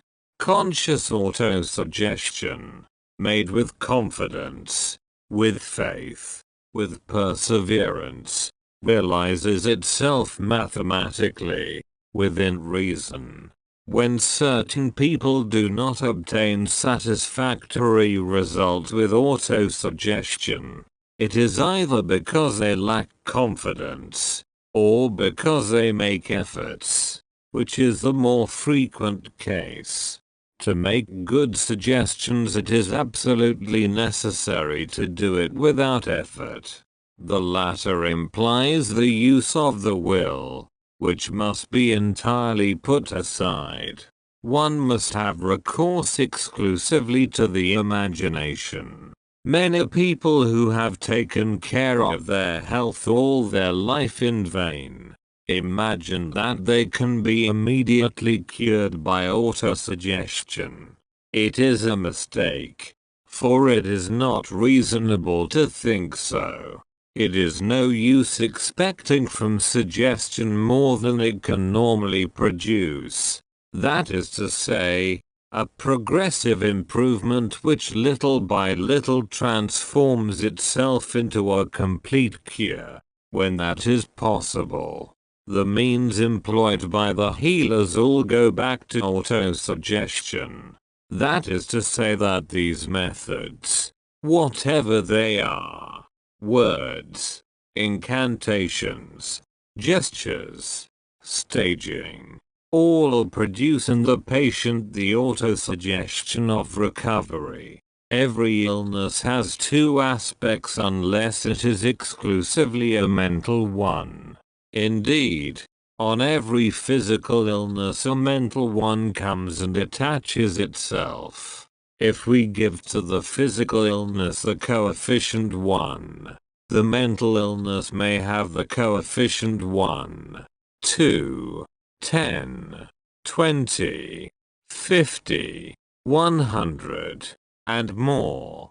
In many cases this can disappear instantaneously. and if its coefficient is a very high one, 100 for instance, while that of the physical ailment is 1, only this latter is left, a 101st of the total illness, such a thing is called a miracle. And yet there is nothing miraculous about it. Contrary to common opinion, physical diseases are generally far more easily cured than mental ones. Buffon used to say, "Style is the man." We would put in that, man is what he thinks. The fear of failure is almost certain to cause failure, in the same way as the idea of success brings success, and enables one always to surmount the obstacles that may be met with. Conviction is as necessary to the suggester as to his subject. It is this conviction, this faith, which enables him to obtain results where all other means have failed. It is not the person who acts, it is the method.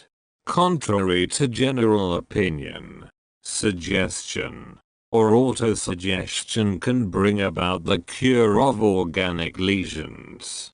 Formerly it was believed that hypnotism could only be applied to the treatment of nervous illnesses. Its domain is far greater than that. It is true that hypnotism acts through the intermediary of the nervous system, but the nervous system dominates the whole organism. The muscles are set in movement by the nerves. The nerves regulate the circulation by their direct action on the heart, and by their action on the blood vessels which they dilate or contract. The nerves act then on all the organs, and by their intermediation all the unhealthy organs may be affected. Dr. Paul Jogues, President of the Société Universelle d'études psychiques, Bull. Number 4 of the SLP. Moral influence has a considerable value as a help in healing. It is a factor of the first order which it would be very wrong to neglect, since in medicine as in every branch of human activity it is the spiritual forces which led the world.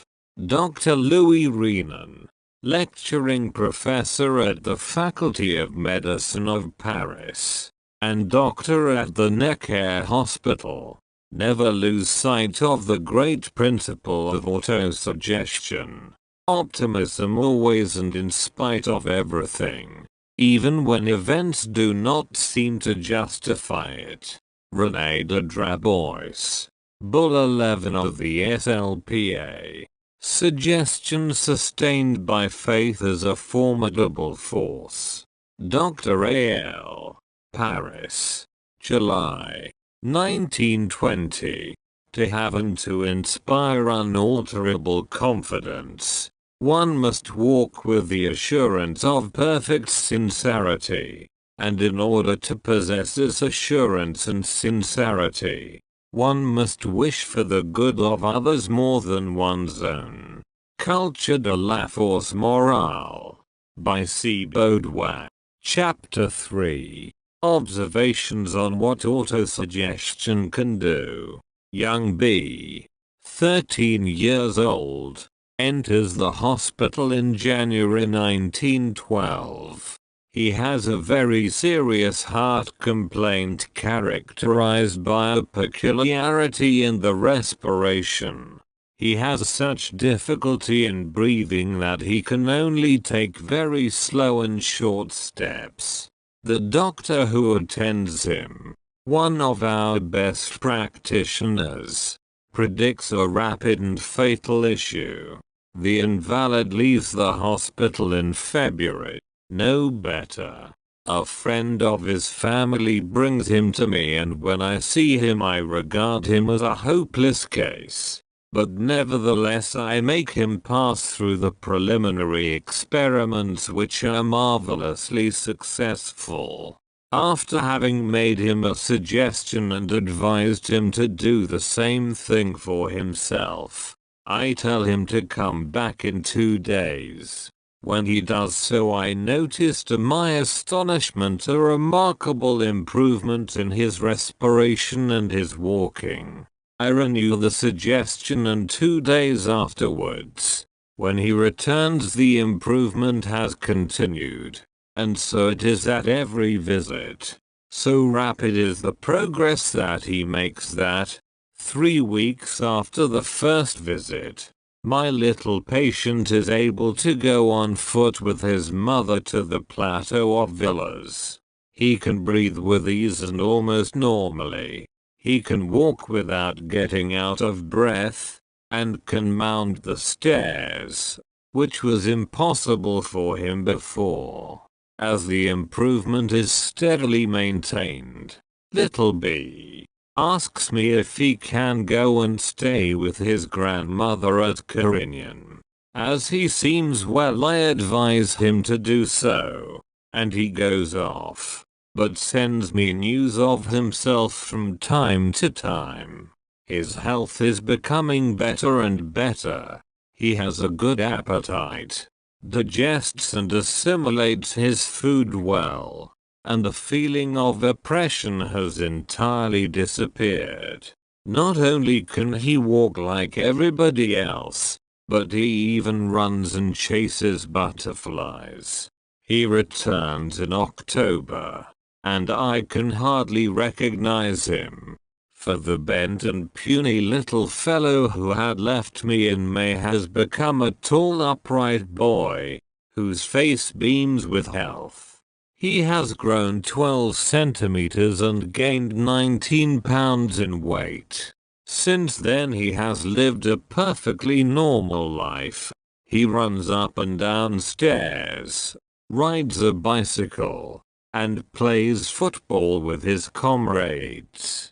Mademoiselle X of Geneva, aged 13, saw on the temple considered by several doctors as being of tubercular origin.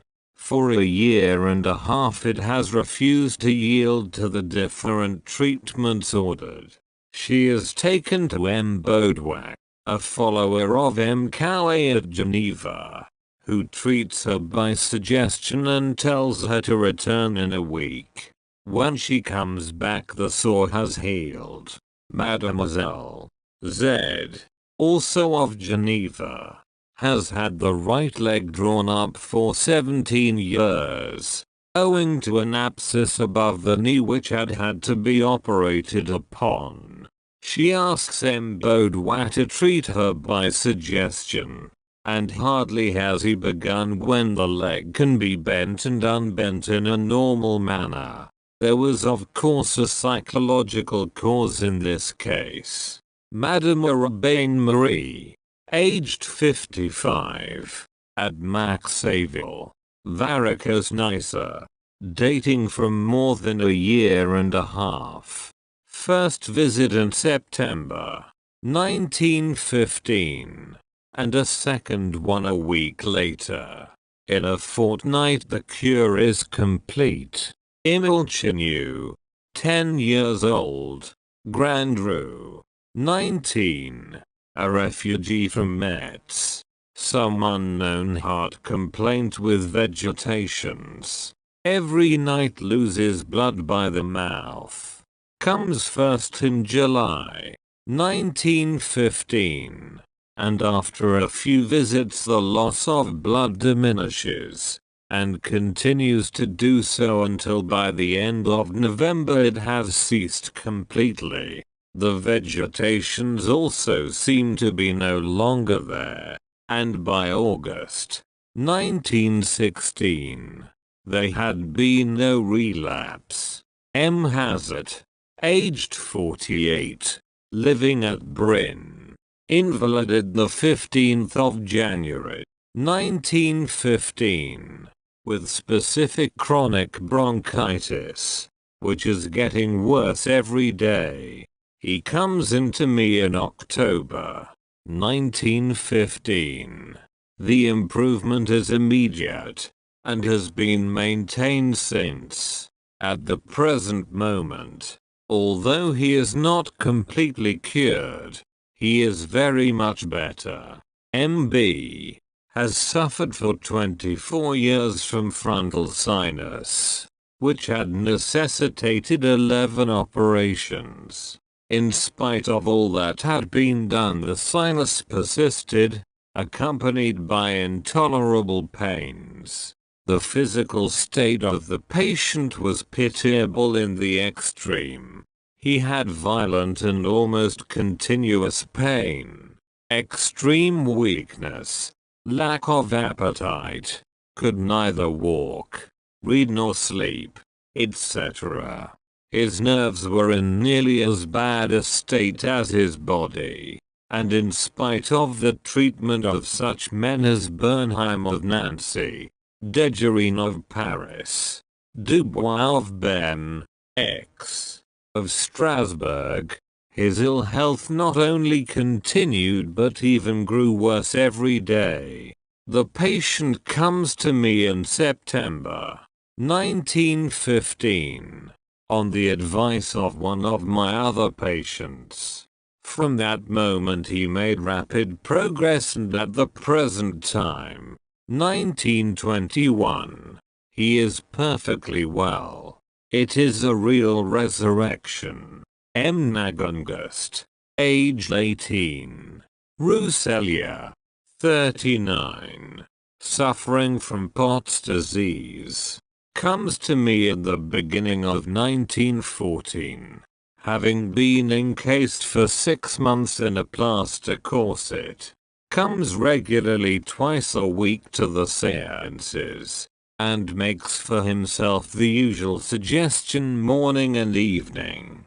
Improvement soon shows itself, and in a short time the patient is able to do without his plaster casing.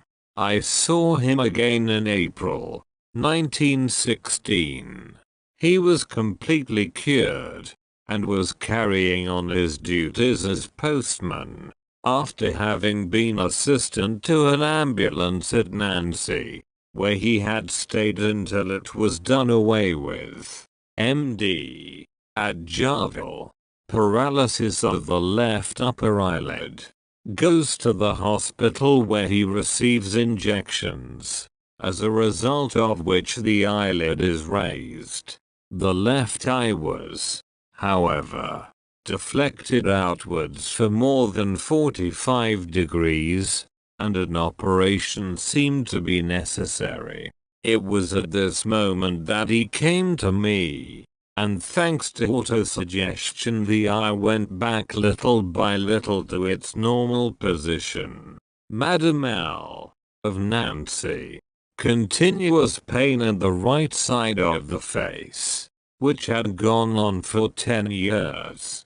She has consulted many doctors whose prescriptions seemed of no use, and an operation is judged to be necessary.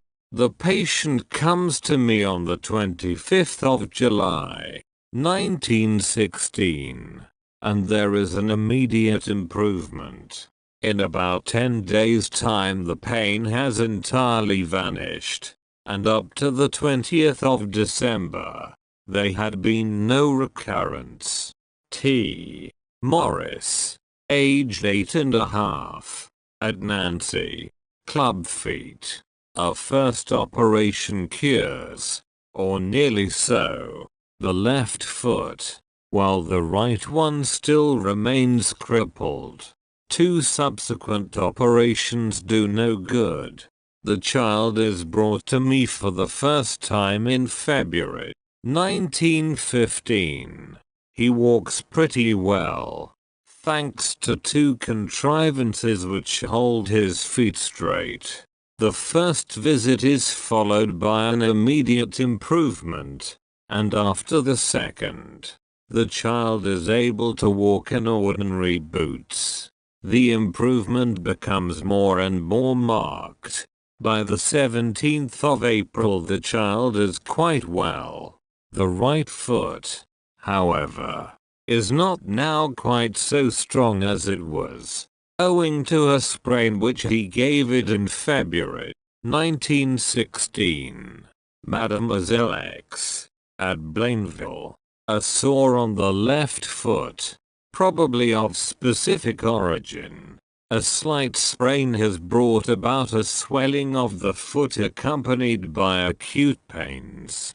Different treatments have only had a negative effect, and in a little while a suppurating sore appears which seems to indicate caries of the bone. Walking becomes more and more painful and difficult in spite of the treatment. On the advice of a former patient who had been cured, she comes to me, and there is noticeable relief after the first visits. Little by little the swelling goes down, the pain becomes less intense, the suppuration lessens, and finally the sore heals over. The process has taken a few months. At present the foot is practically normal, but although the pain and swelling have entirely disappeared, the back flexion of the foot is not yet perfect, which makes the patient limp slightly. Madame R. of Chavigny, metritis dating from 10 years back, comes at the end of July 1916. Improvement is immediate. The pain and loss of blood diminish rapidly, and by the following 29th of September both have disappeared. The monthly period, which lasted from 8 to 10 days, is now over and for Madame H. Rue Gilbert de Pavay-Court, at Nancy, aged 49. Suffers from a varicose ulcer dating from September 1914, which has treated according to her doctor's advice, but without success. The lower part of the leg is enormous. The ulcer, which is as large as a 2-franc piece and goes right down to the bone, is situated above the ankle. The inflammation is very intense, the suppuration copious, and the pains extremely violent. The patient comes for the first time in April 1916, and the improvement which is visible after the first treatment continues without interruption. By the 18th of February 1917, the swelling has entirely subsided, and the pain and irritation have disappeared. The sore is still there, but it is no larger than a pea and it is only a few millimeters in depth. It still discharges very slightly. By 1920 the cure has long been complete. Mademoiselle D. at Myricourt, 16 years of age, has suffered from attacks of nerves for 3 years. The attacks, at first infrequent, have gradually come at closer intervals. When she comes to see me on the 1st of April, 1917, she has had 3 attacks in the preceding fortnight. Up to the 18th of April she did not have any at all. I may add that this young lady, from the time she began the treatment, was no longer troubled by the bad headaches from which she had suffered almost constantly. Madame M., aged 43, Rue d'Amance, 2, Malzaville, comes at the end of 1916 for violent pains in the head from which she has suffered all her life. After a few visits they vanish completely. 2 months afterwards she realized that she was also cured of a prolapse of the uterus which she had not mentioned to me, and of which she was not thinking when she made her autosuggestion. This result is due to the words, in every respect, contained in the formula used morning and evening. Madame D. Choisy-Leroy. Only one general suggestion from me in July 1916, and autosuggestion on her part morning and evening. In October of the same year, this lady tells me that she is cured of a prolapse of the uterus from which she had suffered for more than 20 years. Up to April 1920, the cure is still holding good. Same remark as in the preceding case. Madame Jocelyn, aged 60, Rue des Dominicains, 6, comes on the 20th of July, 1917, for a violent pain in the right leg, accompanied by considerable swelling of the whole limb. She can only drag herself along with groans, but after the séance, to her great astonishment, she can walk normally without feeling the least pain. When she comes back 4 days afterwards, she has had no return of the pain and the swelling has subsided. This patient tells me that since she has attended the séances, she has also been cured of white discharges, and of enteritis from which she had long suffered. Same remark as above. In November the cure is still holding good. Mademoiselle G.L., aged 15, Rue du Montet, 88, has stammered from infancy. Comes on the 20th of July, 1917, and the stammering ceases instantly. A month after I saw her again and she had had no recurrence. M. Farry, Eugen, aged 60, Rue de la Courte, 56, for 5 years has suffered from rheumatic pains in the shoulders and in the left leg, walks with difficulty leaning on a stick, and cannot lift the arms higher than the shoulders. Comes on the 17th of September, 1917. After the first séance, the pains vanish completely and the patient can not only take long strides but even run. Still more, he can whirl both arms like a windmill. In November the cure is still holding good. Madame Lacour, aged 63, Chemin des Sables. Pains in the face dating from more than 20 years back. All treatments have failed. An operation is advised, but the patient refuses to undergo it.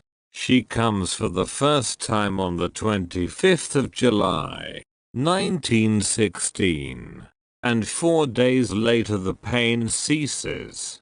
The cure has held good to this day. Madame Martin, Grand Rue, Villevier, 105. Inflammation of the uterus of 13 years standing, accompanied by pains and white and red discharges. The period, which is very painful, recurs every 22 or 23 days and lasts 10-12 days. Comes for the first time on the 15th of November, 1917, and returns regularly every week. There is visible improvement after the first visit, which continues rapidly until at the beginning of January, 1918. The inflammation has entirely disappeared. The period comes at more regular intervals and without the slightest pain. A pain in the knee which the patient had had for 13 years was also cured. Madame Castelli, aged 41, living at Ineville, M. has suffered from intermittent rheumatic pains in the right knee for 13 years. 5 years ago she had a more violent attack than usual. The leg swells as well as the knee. Then the lower part of the limb atrophies, and the patient is reduced to walking very painfully with the aid of a stick or crutch. She comes for the first time on the 5th of November, 1917. She goes away without the help of either crutch or stick. Since then she no longer uses her crutch at all, but occasionally makes use of her stick. The pain in the knee comes back from time to time, but only very slightly. Madame Mida, aged 52, at Enville, for 6 months has suffered from pain in the right knee accompanied by swelling, which makes it impossible to bend the leg. Comes for the first time on the 7th of December, 1917. Returns on the 4th of January, 1918, saying that she has almost ceased to suffer and that she can walk normally. After that visit of the 4th, the pain ceases entirely, and the patient walks like other people. Emile Coué. Chapter 4.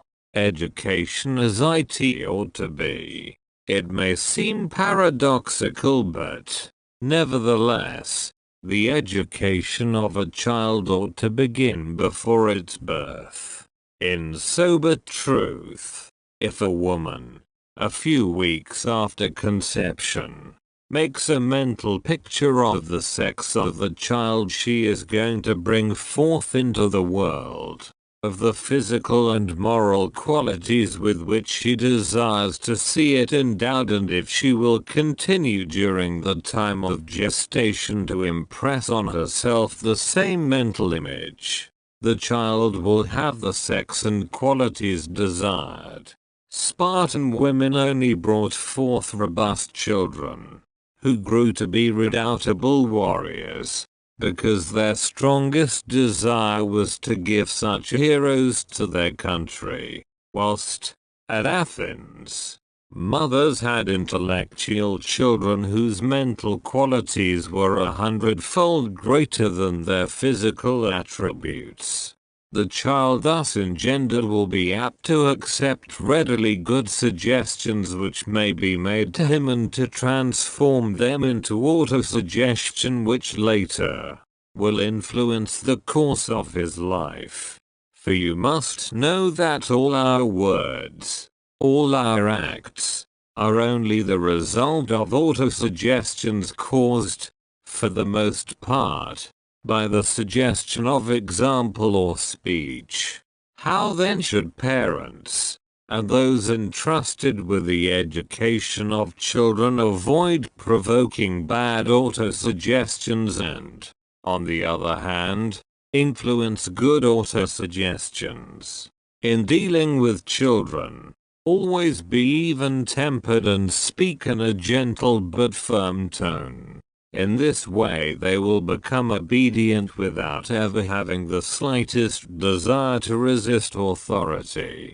Above all, avoid harshness and brutality, for there the risk is incurred of influencing an autosuggestion of cruelty accompanied by hate. Moreover, avoid carefully, in their presence, saying evil of anyone, as too often happens, when, without any deliberate intention, the absent nurse is picked to pieces in the drawing room. Inevitably this fatal example will be followed, and may produce later a real catastrophe. Awaken in them a desire to know the reason of things and a love of nature, and endeavor to interest them by giving all possible explanations very clearly, in a cheerful, good-tempered tone. You must answer their questions pleasantly, instead of checking them with, "What a bother you are. Do be quiet." You will learn that later.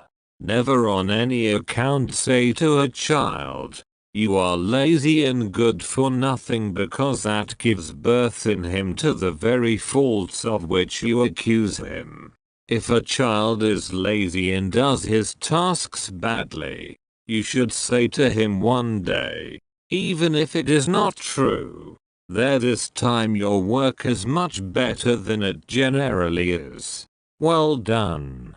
The child, flattered by the unaccustomed commendation, will certainly work better the next time, and, little by little, thanks to judicious encouragement, will succeed in becoming a real worker. At all costs avoid speaking of illness before children, as it will certainly create in them bad autosuggestions. Teach them, on the contrary, that health is the normal state of man, and that sickness is an anomaly, a sort of backsliding which may be avoided by living in a temperate, regular way. Do not create defects in them by teaching them to fear this or that, cold or heat, rain or wind, etc. Man is created to endure such variations without injury and should do so without grumbling. Do not make the child nervous by filling his mind with stories of hobgoblins and werewolves, for there is always the risk that timidity contracted in childhood will persist later.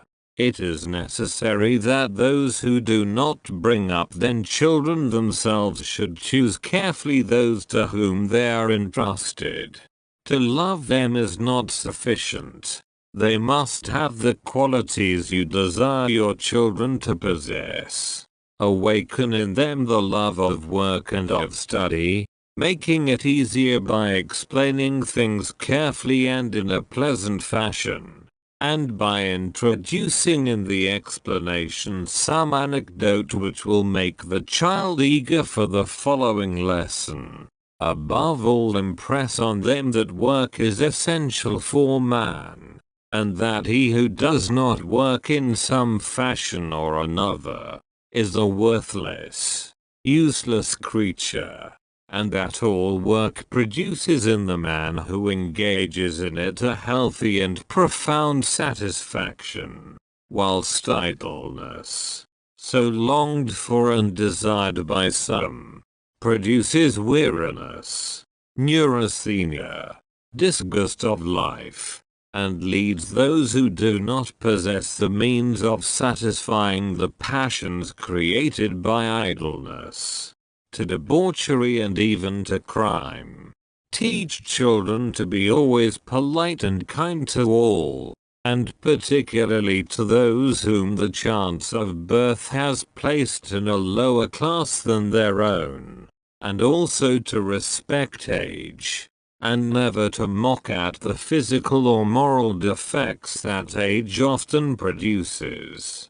Teach them to love all mankind, without distinction of caste, that one must always be ready to succor those who are in need of help, and that one must never be afraid of spending time and money for those who are in need. In short, that they must think more of others than of themselves. In so doing, an inner satisfaction is experienced that the egoist ever seeks and never finds. Develop in them self-confidence, and teach that, before embarking upon any undertaking, it should be submitted to the control of reason, thus avoiding acting impulsively, and, after having reasoned the matter out, one should form a decision by which one abides, unless, indeed, some fresh fact proves you may have been mistaken. Teach them above all that everyone must set out in life with a very definite idea that he will succeed, and that, under the influence of this idea, he will inevitably succeed. Not indeed that he should quietly remain expecting events to happen, but because, impelled by this idea, he will do what is necessary to make it come true. He will know how to take advantage of opportunities, or even perhaps of the single opportunity which may present itself. It may be only a single thread or hair, whilst he who distrusts himself is a constant giggnard with whom nothing succeeds, because his efforts are all directed to that end. Such a one may indeed swim in an ocean of opportunities, provided with heads of hair like Absalom himself, and he will be unable to seize a single hair, and often determines himself the causes which make him fail, whilst he, who has the idea of success in himself, often gives birth, in an unconscious fashion, to the very circumstances which produce that same success. But above all, let parents and masters preach by example. A child is extremely suggestive. Let something turn up that he wishes to do, and he does it. As soon as children can speak, make them repeat morning and evening, 20 times consecutively, day by day, in all respects. I grow better, which will produce in them an excellent physical, moral and healthy atmosphere. If you make the following suggestion, you will help the child enormously to eliminate his faults, and to awaken in him the corresponding desirable qualities. Every night when the child is asleep, approach quietly, so as not to awaken him, to within about 3 or 4 feet from his bed. Stand there, murmuring in a low monotonous voice the thing or things you wish him to do. Finally, it is desirable that all teachers should, every morning, make suggestions to their pupils, somewhat in the following fashion. Telling them to shut their eyes, they should say, "Children, I expect you always to be polite and kind to everyone, obedient to your parents and teachers. When they give you an order, or tell you anything, you will always listen to the order given or the fact told without thinking it tiresome. You used to think it tiresome when you were reminded of anything, but now you understand very well that it is for your good that you are told things, and consequently, instead of being cross with those who speak to you, you will now be grateful to them. Moreover, you will now love your work, whatever it may be. In your lessons you will always enjoy those things you may have to learn, especially whatever you may not till now have cared for.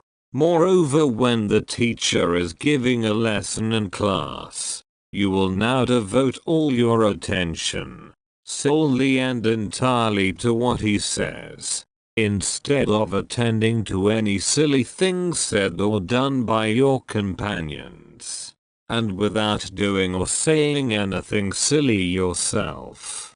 Under these conditions, as you are all intelligent, for children, you are all intelligent, you will understand easily and remember easily what you have learned.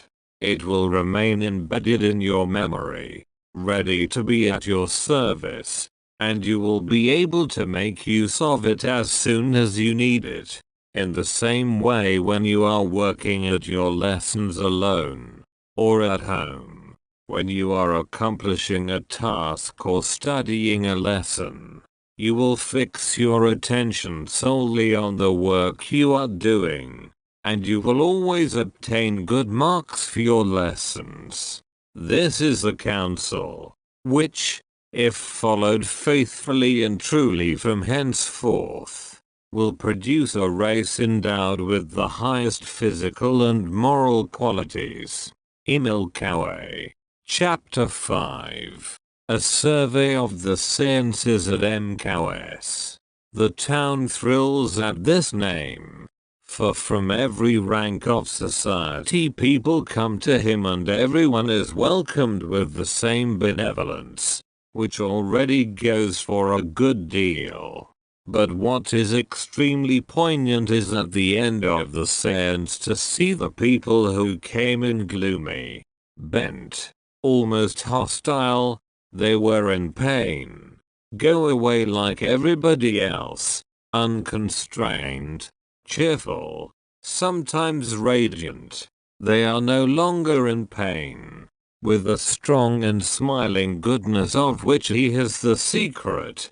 Emile Coué, as it were, holds the hearts of those who consult him in his hand. He addresses himself in turn to the numerous persons who come to consult him, and speaks to them in these terms. Well, madam, and what is your trouble? Oh, you are looking for two men, a whys and wherefores. What does the cause of your pain matter to you? You are in pain? That is enough. I will teach you to get rid of that. And you, monsieur, your varicose ulcer is already better. That is good. Very good indeed. Do you know, considering you have only been here twice, I congratulate you on the result you have obtained. If you go on doing your autosuggestions properly, you will very soon be cured. You have had this ulcer for 10 years, you say? What does that matter? You might have had it 20 and more, and it could be cured just the same. And you say that you have not obtained any improvement. Do you know why? Simply because you lack confidence in yourself. When I tell you that you are better, you feel better at once, don't you? Why? Because you have faith in me. Just believe in yourself and you will obtain the same result. Oh, madam, not so many details, I beg you. By looking out for the details you create them, and you would want a list a yard long to contain all your maladies. As a matter of fact, with you it is the mental outlook which is wrong. Well, make up your mind that it is going to get better and it will be so. It's as simple as the gospel. You tell me you have attacks of nerves every week. Well, from today you are going to do what I tell you and you will cease to have them. You have suffered from constipation for a long time. What does it matter how long it is? You say it is 40 years. Yes, I heard what you said, but it is nonetheless true that you can be cured tomorrow. You hear? Tomorrow. On condition, naturally, of your doing exactly what I tell you to do, in the way I tell you to do it. You have glaucoma, madam. I cannot absolutely promise to cure you of that, for I am not sure that I can. That does not mean that you cannot be cured, for I have known it to happen in the case of a lady of Chalon-sur-Saône and another of Lorraine. Well, mademoiselle, as you have not had your nervous attacks since you came here, whereas you used to have them every day, you are cured. Come back sometimes all the same, so that I may keep you going along the right lines. The feeling of oppression will disappear with the lesions, which will disappear when you assimilate properly. That will come all in good time. But you mustn't put the cart before the horse. It is the same with oppression as with heart trouble. It generally diminishes very quickly. Suggestion does not prevent you from going on with your usual treatment. As for the blemish you have on your eye, and which is lessening almost daily, the opacity and the size are both growing less every day. To a child, in a clear and commanding voice, shut your eyes. I am not going to talk to you about lesions or anything else. You would not understand. The pain in your chest is going away, and you won't want to cough anymore. Observation. It is curious to notice that all those suffering from chronic bronchitis are immediately relieved and their morbid symptoms rapidly disappear. Children are very easy and very obedient subjects. Their organism almost always obeys immediately to suggestion. To a person who complains of fatigue, well, so do I. There are also days when it tires me to receive people, but I receive them all the same and all day long. Do not say, I cannot help it. One can always overcome oneself. Observation. The idea of fatigue necessarily brings fatigue, and the idea that we have a duty to accomplish always gives us the necessary strength to fulfill it. The mind can and must remain master of the animal side of our nature. The cause which prevents you from walking, whatever it is going to disappear little by little every day. You know the proverb, heaven helps those who help themselves. Stand up 2 or 3 times a day supporting yourself on 2 persons, and say to yourself firmly, my kidneys are not so weak that I cannot do it. On the contrary, I can.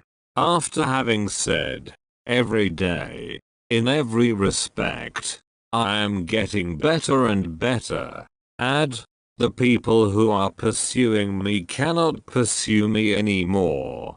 They are not pursuing me. What I told you is quite true.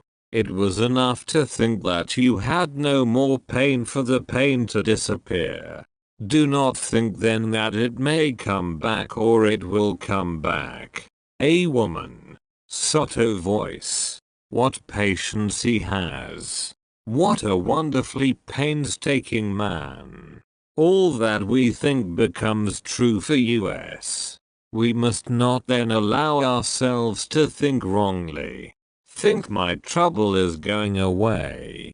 Just as you think you cannot open your hands.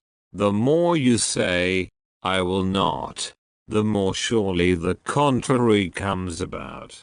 You must say, it's going away, and think it. Close your hand and think properly. Now I cannot open it. Try. She cannot. You see that your will is not much good to you. Observation. This is the essential point of the method. In order to make autosuggestions, you must eliminate the will completely and only address yourself to the imagination, so as to avoid a conflict between them in which the will would be vanquished. To become stronger as one becomes older seems paradoxical, but it is true. For diabetes, continue to use therapeutic treatments. I am quite willing to make suggestions to you, but I cannot promise to cure you. Observation. I have seen diabetes completely cured several times, and what is still more extraordinary, the albumin diminish and even disappear from the urine of certain patients. This obsession must be a real nightmare. The people you used to detest are becoming your friends. You like them and they like you. But to will and to desire is not the same thing. Then, after having asked them to close their eyes, Emile Coué gives to his patients the little suggestive discourse which is to be found in self-mastery. When this is over, he again addresses himself to each one separately, saying to each a few words on his case. To the first, you, monsieur, are in pain, but I tell you that, from today, the cause of this pain, whether it is called arthritis or anything else, is going to disappear with the help of your unconscious, and the cause having disappeared, the pain will gradually become less and less, and in a short time it will be nothing but a moment. To the second person, your stomach does not function properly. It is more or less dilated. Well, as I told you just now, your digestive functions are going to work better and better. And I add that the dilatation of the stomach is going to disappear little by little. Your organism is going to give back progressively to your stomach the force and elasticity it had lost. And by degrees as this phenomenon is produced, the stomach will return to its primitive form and will carry out more and more easily the necessary movements to pass into the intestine the nourishment it contains. At the same time, the pouch formed by the relaxed stomach will diminish in size. The nutriment will not longer stagnate in this pouch, and in consequence the fermentation setup will end by totally disappearing. To the third, to you, mademoiselle, I say that whatever lesions you may have in your liver, your organism is doing what is necessary to make the lesions disappear every day, and by degrees as they heal over, the symptoms from which you suffer will go on lessening and disappearing. Your liver then functions in a more and more normal way. The bile it secretes is alkaline and no longer acid, in the right quantity and quality, so that it passes naturally into the intestines and helps intestinal digestion. To the fourth, my child, you hear what I say. Every time you feel you are going to have an attack, you will hear my voice telling you as quick as lightning, no, my friend, you are not going to have that attack, and it is going to disappear before it comes. To the fifth, etc., etc. When everyone has been attended to, Emile Coué tells those present to open their eyes, and adds, you have heard the advice I have just given you. Well, to transform it into reality, what you must do is this. As long as you live, every morning before getting up, and every evening as soon as you are in bed, you must shut your eyes, so as to concentrate your attention, and repeat 20 times following, moving your lips, that is indispensable, and counting mechanically on a string with 20 knots in it the following phrase, every day, in every respect, I am getting better and better. There is no need to think of anything in particular, as the words in every respect apply to everything. This autosuggestion must be made with confidence, with faith, with the certainty of obtaining what is desired. The greater the conviction of the person, the greater and the more rapid will be the results obtained. Further, Every time that in the course of the day or night you feel any physical or mental discomfort, affirm to yourself that you will not consciously contribute to it, and that you are going to make it vanish. Then isolate yourself as much as possible, and passing your hand over your forehead if it is something mental, or on whatever part that is painful if it is something physical. Repeat very quickly, moving the lips, the words, "It is going, it is going," etc., etc. as long as it is necessary. With a little practice, the mental or physical discomfort will disappear in about 20 to 25 seconds. Begin again every time it is necessary. For this as for the other autosuggestions, it is necessary to act with the same confidence, the same conviction, the same faith, and above all without effort. Emile Coué also adds what follows. If you formerly allowed yourself to make bad autosuggestions because you did it unconsciously, now that you know what I have just taught you, you must no longer let this happen. And if, in spite of all, you still do it, you must only accuse yourself, and say "me culpa, me maxima culpa." And now, if a grateful admirer of the work and of the founder of the method may be allowed to say a few words, I will say, Monsieur Coué shows us luminously that the power to get health and happiness is within us. We have indeed received this gift.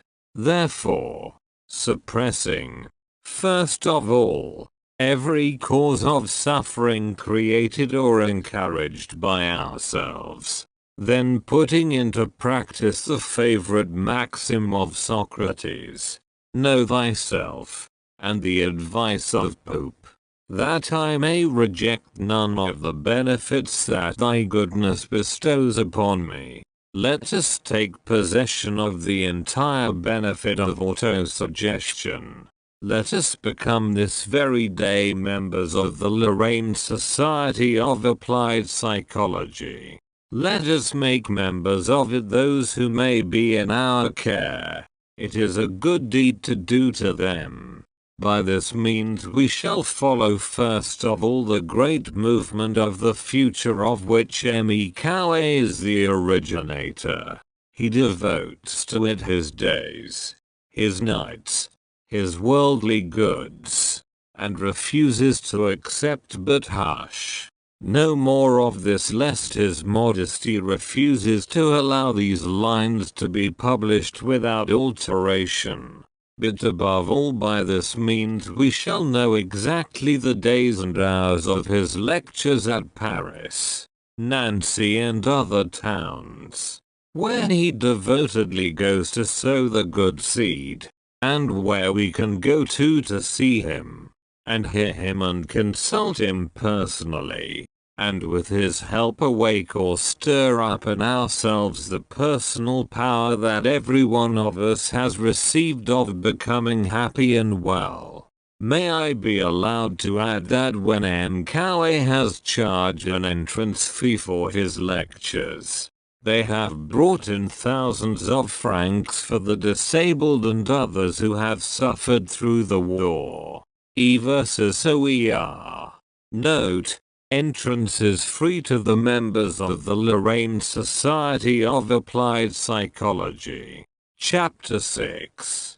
Letters from patients treated by the Coué method. Chapter 6.1 Extracts from letters addressed to M. Coué. The final results of the English secondary certificate have only been posted up these 2 hours, and I hasten to tell you about it, at least insofar as it concerns myself. I passed the Viva Voce with flying colors. and scarcely felt a trace of the nervousness which used to cause me such an intolerable sensation of nausea before the tests. During the latter I was astonished at my own calm, which gave those who listened to me the impression of perfect self-possession on my part. In short, it was just the tests I dreaded most which contributed most to my success. The jury placed me second, and I am infinitely grateful to you for help, which undoubtedly gave me an advantage over the other candidates, etc. The case is that of a young lady, who, on account of excessive nervousness, had failed in 1915. The nervousness having vanished under the influence of autosuggestion, she passed successfully, being placed second out of more than 200 competitors. Mademoiselle V. Schoolmistress. August, 1916. It is with very great pleasure that I write to thank you most sincerely for the great benefit I have received from your method. Before I went to you I had the greatest difficulty in walking 100 yards, without being out of breath, whereas now I can go miles without fatigue, several times a day and quite easily. I am able to walk in 40 minutes from the Rue du Bordello to the Rue des Glaces, that is to say, nearly 4 kilometers. The asthma from which I suffered has almost entirely disappeared. Yours most gratefully, Paul Chenet, Rue de Strasbourg, 141 Nancy, August, 1917. I do not know how to thank you. Thanks to you I can say that I am almost entirely cured, and I was only waiting to be so in order to express my gratitude. I was suffering from 2 varicose ulcers, one on each foot. That on the right foot, which was as big as my hand, is entirely cured. It seemed to disappear by magic. For weeks I had been confined to my bed, but almost immediately after I received your letter the ulcer healed over so that I could get up. That on the left foot is not yet absolutely healed, but will soon be so. Night and morning I do, and always shall, recite the prescribed formula, in which I have entire confidence. I may say also that my legs were as hard as a stone and I could not bear the slightest touch. Now I can press them without the least pain, and I can walk once more, which is the greatest joy. Madame Liney, Mail-Erencourt Charette, Haute-Saône, May, 1918. N.B. It is worthy of remark that this lady never saw Emile Coué, and that it is only thanks to a letter he wrote her on the 15th of April, that she obtained the result announced in her letter of the 3rd of May. I am writing to express my gratitude, for thanks to you I have escaped the risk of an operation which is always a very dangerous one. I can say more. You have saved my life, for your method of autosuggestion has done alone what all the medicines and treatments ordered for the terrible intestinal obstruction from which I suffered for 19 days, had failed to do. From the moment when I followed your instructions and applied your excellent principles, my functions have accomplished themselves quite naturally. Madame S. Pont-à-Mousson, February, 1920. I do not know how to thank you for my happiness in being cured, For more than 15 years I had suffered from attacks of asthma, which caused the most painful suffocations every night. Thanks to your splendid method, and above all, since I was present at one of your séances, the attacks have disappeared as if by magic. It is a real miracle. For the various doctors who attended me all declared that there was no cure for asthma. Madam V. Saint Day. February 1920. I am writing to thank you with all my heart for having brought to my knowledge a new therapeutic method. A marvelous instrument which seems to act like the magic wand of a fairy, since, thanks to the simplest means, it brings about the most extraordinary results. From the first I was extremely interested in your experiments, and after my own personal success with your method, I began ardently to apply it, as I have become an enthusiastic supporter of it. Dr. Vatchert, Vincenus, May 1920. For 8 years I have suffered from prolapse of the uterus. I have used your method of autosuggestion for the last 5 months, and am now completely cured, for which I do not know how to thank you enough. Madame Soulier, Place du Marchetal, May 1920. I have suffered terribly for 11 years without respite. Every night I had attacks of asthma, and suffered also from insomnia and general weakness which prevented any occupation. Mentally, I was depressed, restless, worried, and was inclined to make mountains out of molehills. I had followed many treatments without success, having even undergone in Switzerland the removal of the turbinate bone of the nose without obtaining any relief. In November 1918, I became worse in consequence of a great sorrow.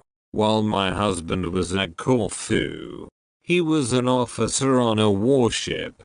I lost our only son in 6 days from influenza. He was a delightful child of 10, who was the joy of our life. Alone and overwhelmed with sorrow, I reproached myself bitterly for not having been able to protect and save our treasure. I wanted to lose my reason or to die. When my husband returned, which was not until February, he took me to a new doctor who ordered me various remedies and the waters of Montdor. I spent the month of August in that station, but on my return I had a recurrence of the asthma, and I realized with despair that in every respect I was getting worse and worse. It was then that I had the pleasure of meeting you. Without expecting much good from it, I must say, I went to your October lectures, and I am happy to tell you that by the end of November I was cured. Insomnia, feelings of oppression, gloomy thoughts, disappeared as though by magic, and I am now well and strong and full of courage. With physical health I have recovered my mental equilibrium, and but for the ineffaceable wound caused by my child's loss, I could say that I am perfectly happy. Why did I not meet you before? My child would have known a cheerful and courageous mother. Thank you again and again. Emile Coué. Yours most gratefully. Theatre, Rue de Lille, Paris, April 1920. I can now take up again the struggle I have sustained for 30 years, and which had exhausted me. I found in you last August a wonderful and providential help. Coming home to Lorraine for a few days, ill, and with my heart full of sorrow, I dreaded the shock which I should feel at the sight of the ruins and distress, and went away comforted and in good health. I was at the end of my tether, and unfortunately I am not religious. I longed to find someone who could help me, and meeting you by chance at my cousin's house, you gave me the very help I sought. I can now work in a new spirit.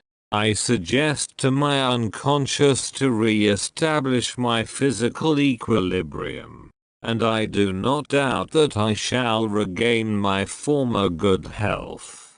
A very noticeable improvement has already shown itself, and you will better understand my gratitude when I tell you that, suffering from diabetes with a renal complication, I have had several attacks of glaucoma, but my eyes are now recovering their suppleness.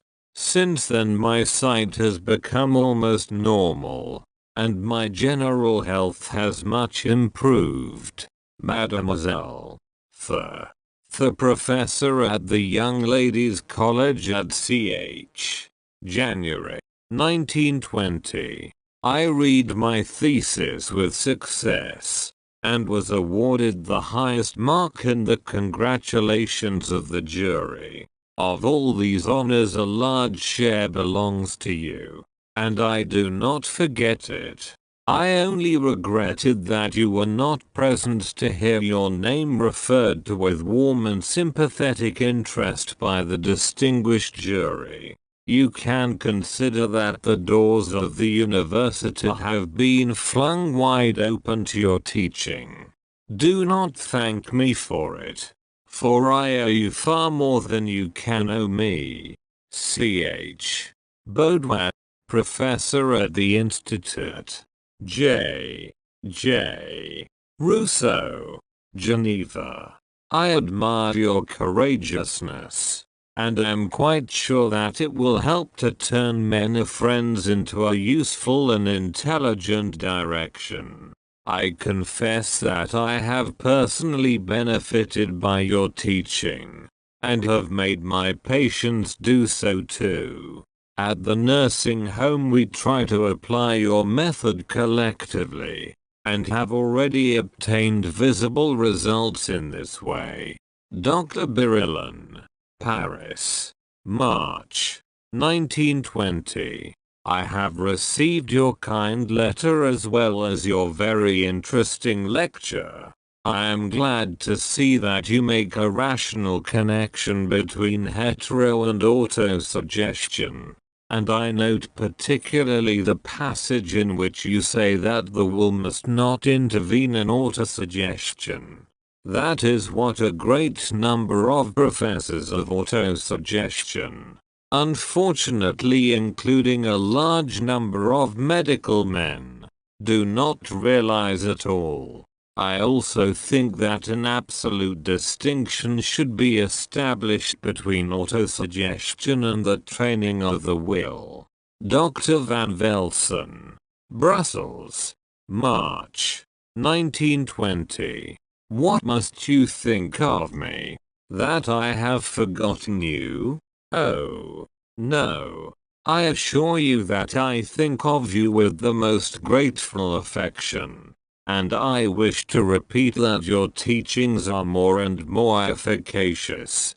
I never spend a day without using autosuggestion with increased success, and I bless you every day, for your method is the true one.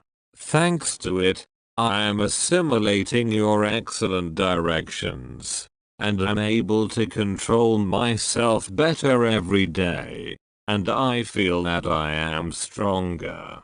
I am sure that you would find it difficult to recognize in this woman so active in spite of her 66 years. The poor creature who was so often ailing, and who only began to be well thanks to you and your guidance. May you be blessed for this. For the sweetest thing in the world is to do good to those around us. You do much, and do a little, for which I thank God. Madam M. Sesson St. Brooke. As I am feeling better and better since I began to follow your method of autosuggestion, I should like to offer you my sincere thanks. The lesion in the lungs has disappeared. My heart is better. I have no more albumin. In short, I am quite well. Madame Lemaitre. Richmond. June 1920. Your booklet and lecture interested us very much.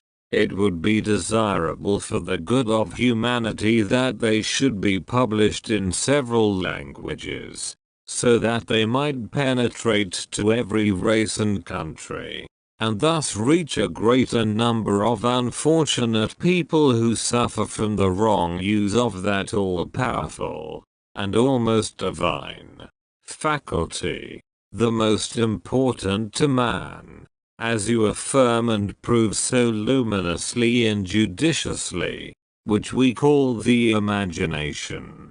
I had already read many books on the will, and had quite an arsenal of formulae, thoughts, aphorisms, etc. Your phrases are conclusive. I do not think that ever before have compressed tablets of self-confidence, as I call your healing phrases, been condensed into typical formulae in such an intelligent manner. Don Enrique C. Madrid. Your pamphlet on the self-control contains very strong arguments and very striking examples. I think that the substitution of imagination for the power of the will is a great progress. It is milder and more persuasive. F. A. Remiremont. I am happy to be able to tell you that my stomach is going on well. My metritis is also much better. My little boy had a gland in his thigh as big as an egg which is gradually disappearing. E.L. Saint Clement. M.et.m. After I had undergone 3 operations in my left leg on account of a local tuberculosis, that leg became ill again in September 1920. Several doctors declared that a new operation was necessary. They were about to open my leg from the knee to the ankle, and if the operation had failed, they would have had to perform an amputation. As I had heard of your wondrous cures, I came and saw you for the first time on the 6th of November, 1920. After the séance, I felt immediately a little better. I exactly followed your instructions and went 3 times to you. At the 3rd time, I could tell you that I was completely cured. Madame L. Henry. Lorraine. I will not wait any longer to thank you heartily for all the good I owe you. Autosuggestion has positively transformed me, and I am now getting much better than I have been these many years. The symptoms of illness have disappeared little by little. The morbid symptoms have become rarer and rarer, and all the functions of the body work now normally. The result is that, after having become thinner and thinner during several years, I have regained several kilos in a few months. I cannot do otherwise than bless the Coué system. L. Can. A.M. Since 1917, My little girl has been suffering from epileptic crises. Several doctors had told me that about the age of 14 or 15 they would disappear or become worse. Having heard of you, I sent her to you from the end of December till May. Now her cure is complete. For during 6 months she has had no relapse. Parent Charles. Emile Nancy. For 8 years, I had suffered from a sinking of the uterus. After having practiced your autosuggestion for 5 months, I have been radically cured. I don't know how to express my deep gratitude. Madame Sowley. 6. Place du Marcher. Towel. Having suffered from a glaucoma since 1917, I have consulted 2 oculists who told me that only an operation would put an end to my sufferings. But unfortunately neither of them would assure me of a good result. In the month of June, 1920, after having attended one of your seances I felt much better. In September I ceased to use the drops of pilocarpine which were the daily bread of my eye, and since then I have felt no more pain. My pupil is no more dilated. My eyes are normal. It is a real miracle. Madame M. Asaulis. A dedication to Emile Coué by the author of a medical treatise. To Emile Coué, who knew how to dissect the human soul and to extract from it a psychologic method founded on conscious autosuggestion. The master is entitled to the thanks of all. He has cleverly succeeded in disciplining the vagrant imagination, and in associating it usefully with the will. Thus he has given man the means of increasing tenfold his moral force by giving him confidence in himself. Dr. P.R. Frankfurt. It is difficult to speak of the profound influence exercised on me by your so kindly allowing me to view so often your work. Seeing it day by day, as I have done, it has impressed me more and more, and as you yourself said, there seems no limits to the possibilities and future scope of the principles you enunciate. Not only in the physical life of children but also in possibilities for changing the ideas now prevalent in punishment of crime, in government, in fact, in all the relations of life. Miss Josephine M. Richardson. When I came, I expected a great deal, but what I have seen, thanks to your great kindness, exceeds greatly my expectation. Montague S. Munier Williams, M.D., London. Chapter 6.2 Fragments from Letters addressed to Madame Emile Leon, disciple of Emile Coué. For some time I have been wanting to write and thank you most sincerely for having made known to me this method of autosuggestion.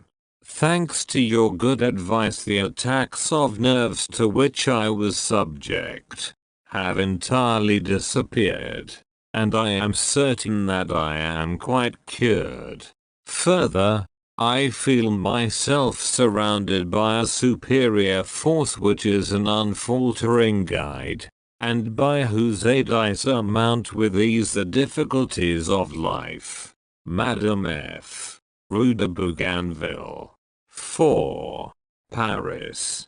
Amazed at the results obtained by the autosuggestion which you made known to me, I thank you with all my heart. For a year I have been entirely cured of articular rheumatism of the right shoulder from which I had suffered for 8 years. and from chronic bronchitis which I had had still longer.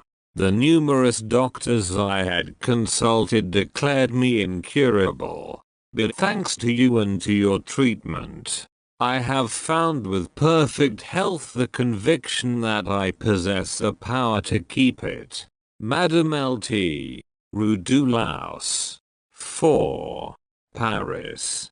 I want to tell you what excellent results Emile Coué's wonderful method has produced in my case, and to express my deep gratitude for your valuable help. I have always been anemic, and have had poor health, but after my husband's death I became much worse. I suffered with my kidneys. I could not stand upright. I also suffered from nervousness and aversions.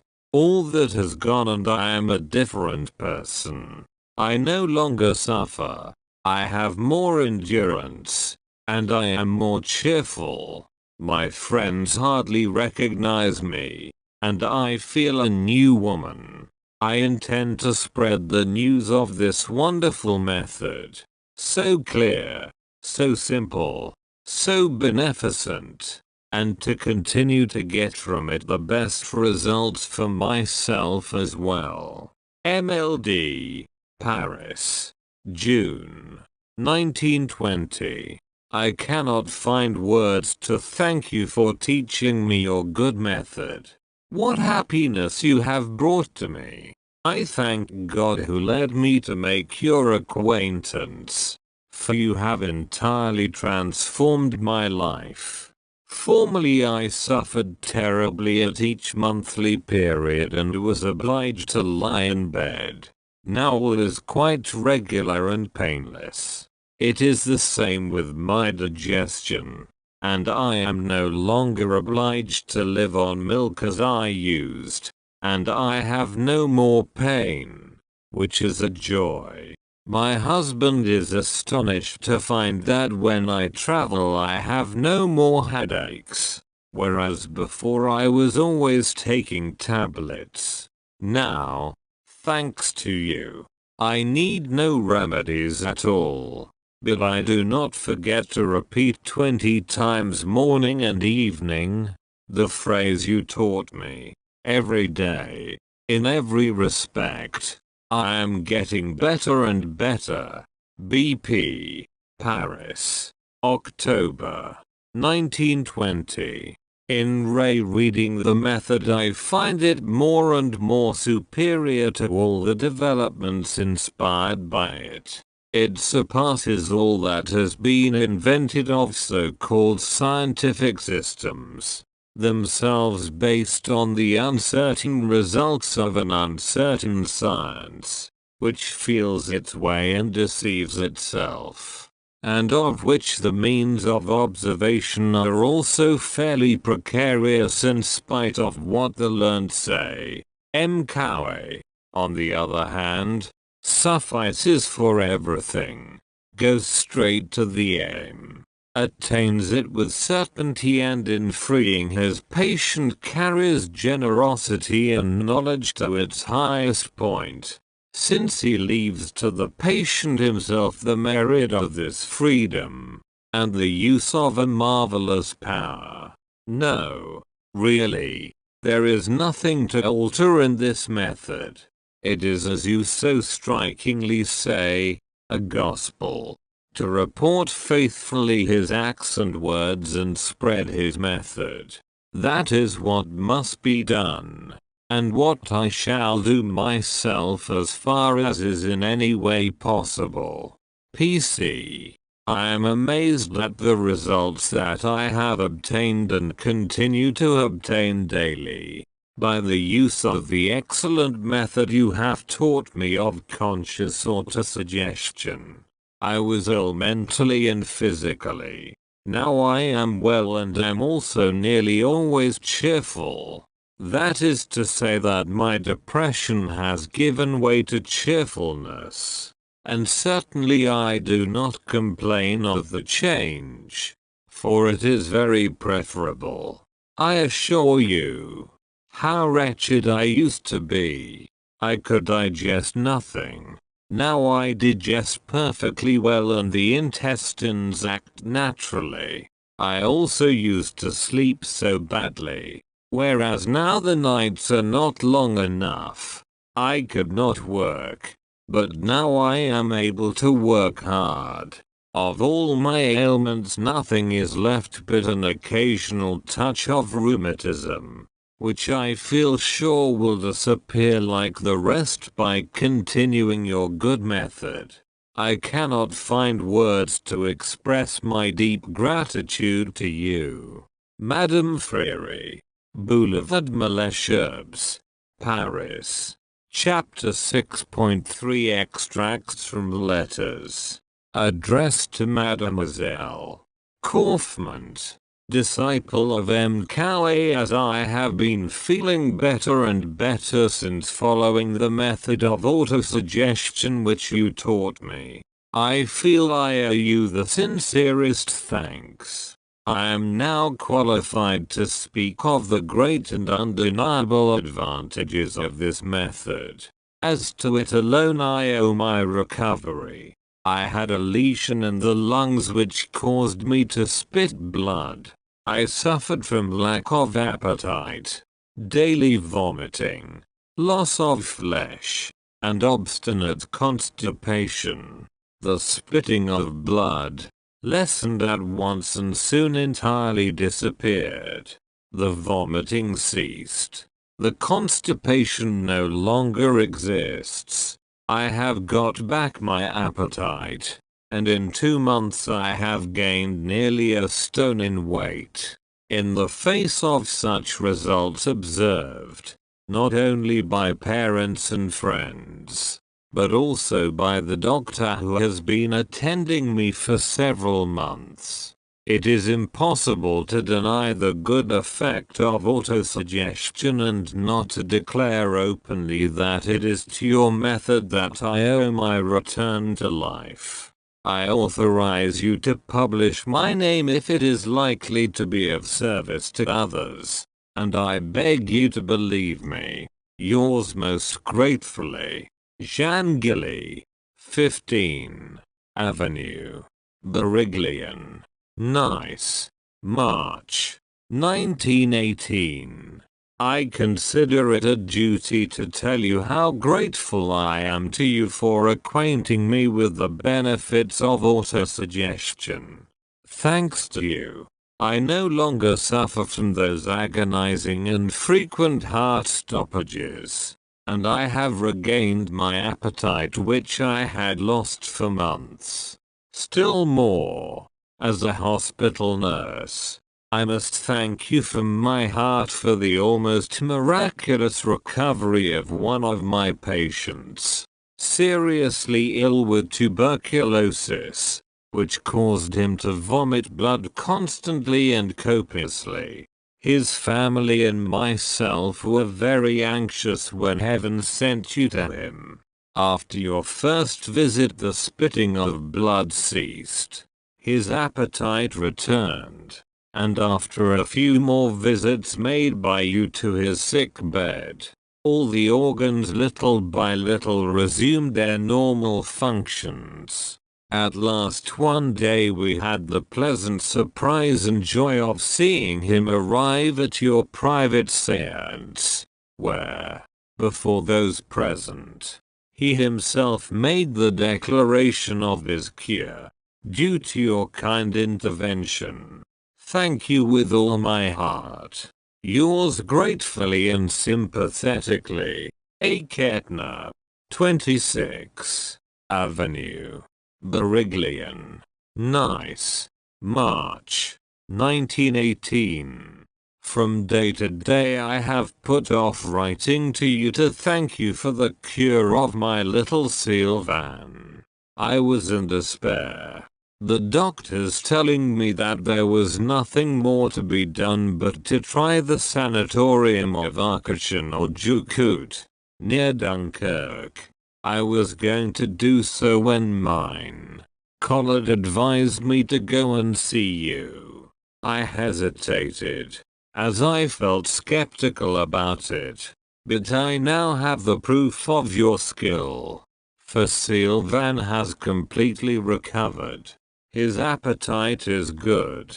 His pimples and his glands are completely cured. And what is still more extraordinary, since the first time that we went to see you he has not coughed anymore. Not even once. The result is that since the month of June he has gained 6 pounds. I can never thank you enough, and I proclaim to everyone the benefits we have received. Madame Poisson. Liverden. August 1920. How can I prove to you my deep gratitude? You have saved my life. I had a displaced heart, which caused terrible attacks of suffocation, which went on continually. In fact, they were so violent that I had no rest day or night. In spite of daily injections of morphia, I could eat nothing without instant vomiting. I had violent pains in the head which became all swollen, and as a result I lost my sight. I was in a lamentable state and my whole organism suffered from it. I had abscesses on the liver. The doctor despaired of me after having tried everything. Bloodletting, cupping and scarifying, poultices, ice, and every possible remedy, without any improvement. I had recourse to your kindness on the doctor's advice. After your first visit the attacks became less violent and less frequent, and soon disappeared completely. The bad and troubled nights became calmer, until I was able to sleep the whole night through without waking. The pains I had in the liver ceased completely. I could begin to take my food again, digesting it perfectly well. And I again experienced the feeling of hunger which I had not known for months. My headache ceased, and my eyes, which had troubled me so much, are quite cured, since I am now able to occupy myself with a little manual work. At each visit that you paid me, I felt that my organs were resuming their natural functions. I was not the only one to observe it, for the doctor who came to see me every week found me much better. And finally there came recovery, since I could get up after having been in bed 11 months. I got up without any discomfort, not even the least giddiness. And in a fortnight I could go out. It is indeed thanks to you that I am cured. For the doctor says that for all that the medicines did me, I might just as well have taken none. After having been given up by 2 doctors who held out no hope of cure, here I am cured all the same. And it is indeed a complete cure. For now I can eat meat, and I eat a pound of bread every day. How can I thank you? For I repeat, it is thanks to the suggestion you taught me that I owe my life. Jean Grosjean, Nancy, November 1920. Personally, the science of autosuggestion, for I consider it as entirely a science, has rendered me great services. But truth compels me to declare that if I continue to interest myself particularly in it, it is because I find in it the means of exercising true charity. In 1915, when I was present for the first time at Emile Coué's lectures, I confess that I was entirely skeptical. Before facts 100 times repeated in my presence, I was obliged to surrender to evidence, and recognize that autosuggestion always acted, though naturally in different degrees, on organic diseases. The only cases, and those were very rare, in which I have seen it fail are nervous cases, neurasthenia or imaginary illness. There is no need to tell you again that Emile Coué, like yourself, but even more strongly, insists on this point, that he never performs a miracle or cures anybody, but that he shows people how to cure themselves. I confess that on this point I still remain a trifle incredulous. For if Emile Coué does not actually cure people, he is a powerful aid to their recovery, in giving heart to the sick, in teaching them never to despair, in uplifting them, in leading them higher than themselves into moral spheres that the majority of humanity, plunged in materialism, has never reached. The more I study autosuggestion, the better I understand the divine law of confidence and love that Christ preached us. Thou shalt love thy neighbor, and by giving a little of one's heart and of one's moral force to help him to rise if he has fallen and to cure himself if he is ill.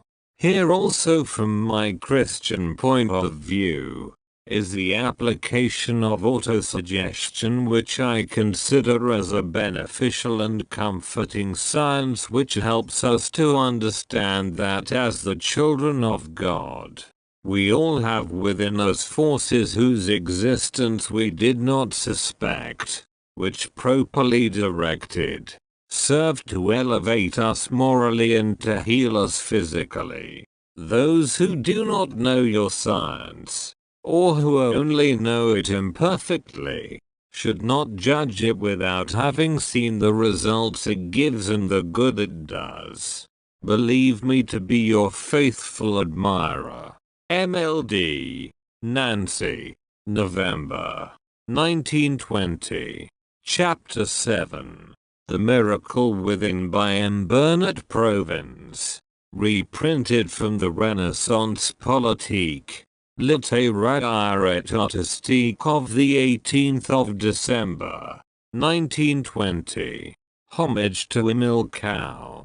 In the course of the month of September, 1920, I opened for the first time the book of Charles Baudouin, of Geneva, professor at the Institutes J.J. Rousseau in that town. This work, published by the firm of Delachaux and Niesel, 26, Rue Saint-Dominique, Paris, is called Suggestion et Autosuggestion. The author has dedicated it to Emile Coué, the initiator and benefactor, with deep gratitude. I read it and did not put down the book until I had reached the end. The fact is that it contains the very simple exposition of a magnificently humanitarian work, founded on a theory which may appear childish just because it is within the scope of everyone. And if everyone puts it into practice, the greatest good will proceed from it. After more than 20 years of indefatigable work, Emile Coué, who at the present time lives at Nancy, where he lately followed the work and experiments of Liébault, the father of the doctrine of suggestions, for more than 20 years, I say, Coué has been occupied exclusively with this question, but particularly in order to bring his fellow creatures to cultivate autosuggestion. At the beginning of the century, Coué had attained the object of his researches, and had disengaged the general and immense force of autosuggestion. After innumerable experiments on thousands of subjects, he showed the action of the unconscious in organic cases. This is new, and the great merit of this profoundly modest learned man is to have found a remedy for terrible ills, reputed incurable or terribly painful, without any hope of relief. As I cannot enter here into long scientific details, I will content myself by saying how the learned man of Nancy practices his method. The chiseled epitome of a whole life of patient researches and of ceaseless observations is a brief formula which is to be repeated morning and evening. It must be said in a low voice, with the eyes closed, in a position favorable to the relaxing of the muscular system. It may be in bed, or it may be in an easy chair, and in a tone of voice as if one were reciting a litany. Here are the magic words. Every day, in every respect, I am getting better and better. They must be said 20 times following, with the help of a string with 20 knots in it, which serves as a rosary. This material detail has its importance. It ensures mechanical recitation, which is essential. While articulating these words, which are registered by the unconscious, one must not think of anything particular, neither of one's illness nor of one's troubles. One must be passive, just with a desire that all may be for the best. The formula in every respect has a general effect. This desire must be expressed without passion, without will, with gentleness, but with absolute confidence. For Emile Coué, at the moment of autosuggestion, does not call in the will in any way. On the contrary, there must be no question of the will at that moment, but the imagination, the great motive force infinitely more active than that which is usually invoked. The imagination alone must be brought into play. Have confidence in yourself, says this good counselor. Believe firmly that all will be well, and indeed all is well for those who have faith, fortified by perseverance. As deeds talk louder than words, I will tell you what happened to myself before I had ever seen Emile Coué. I must go back then to the month of September when I opened M. Charles Baudouin's volume. At the end of a substantial exposition, the author enumerates the cure of illnesses such as enteritis, eczema, stammering, dumbness, a sinus dating from 20 years back which had necessitated 11 operations, metritis, salpingitis, fibrous tumors, varicose veins, etc. Lastly and above all, deep tubercular sores, and the last stages of phthisis. Case of Madame D. of Troyes, aged 30 years, who has become a mother since her cure. Case was followed up, but there was no relapse. Full stop. All this is often testified to by doctors in attendance on the patients. These examples impressed me profoundly. There was the miracle. It was not a question of nerves, but of ills which medicine attacks without success. This cure of tuberculosis was a revelation to me. Having suffered for 2 years from acute neuritis in the face, I was in horrible pain.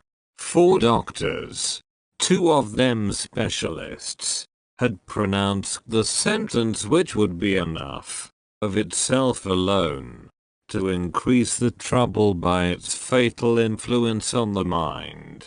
Nothing to be done. This nothing to be done had been for me the worst of autosuggestions. In possession of the formula, every day, in every respect, etc., I recited it with a faith which, although it had come suddenly, was none the less capable of removing mountains, and throwing down shawls and scarves.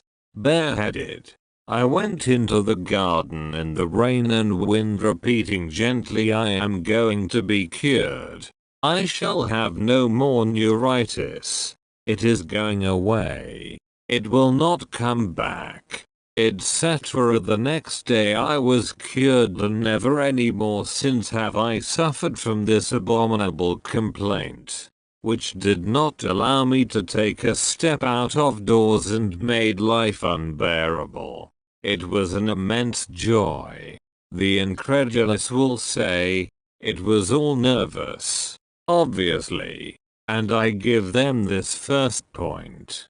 But, delighted with the result, I tried the Coué method for an edema of the left ankle, resulting from an affection of the kidneys reputed incurable. In 2 days the edema had disappeared.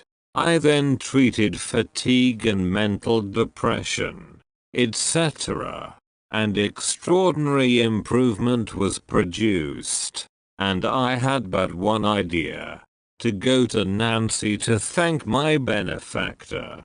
I went there and found the excellent man, attractive by his goodness and simplicity, who has become my friend.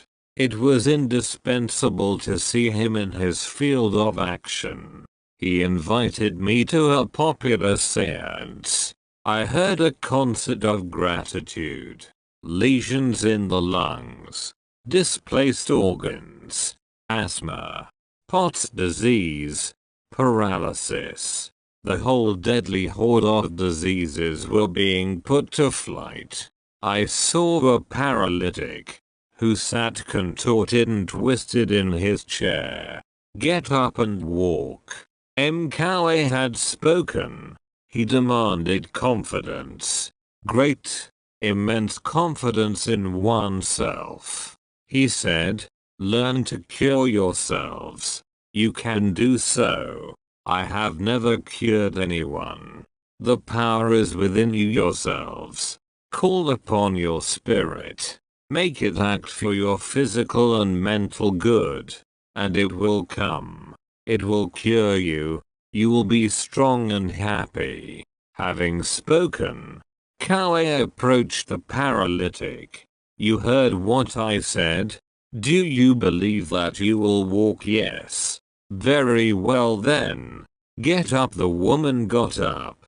She walked, and went round the garden. The miracle was accomplished.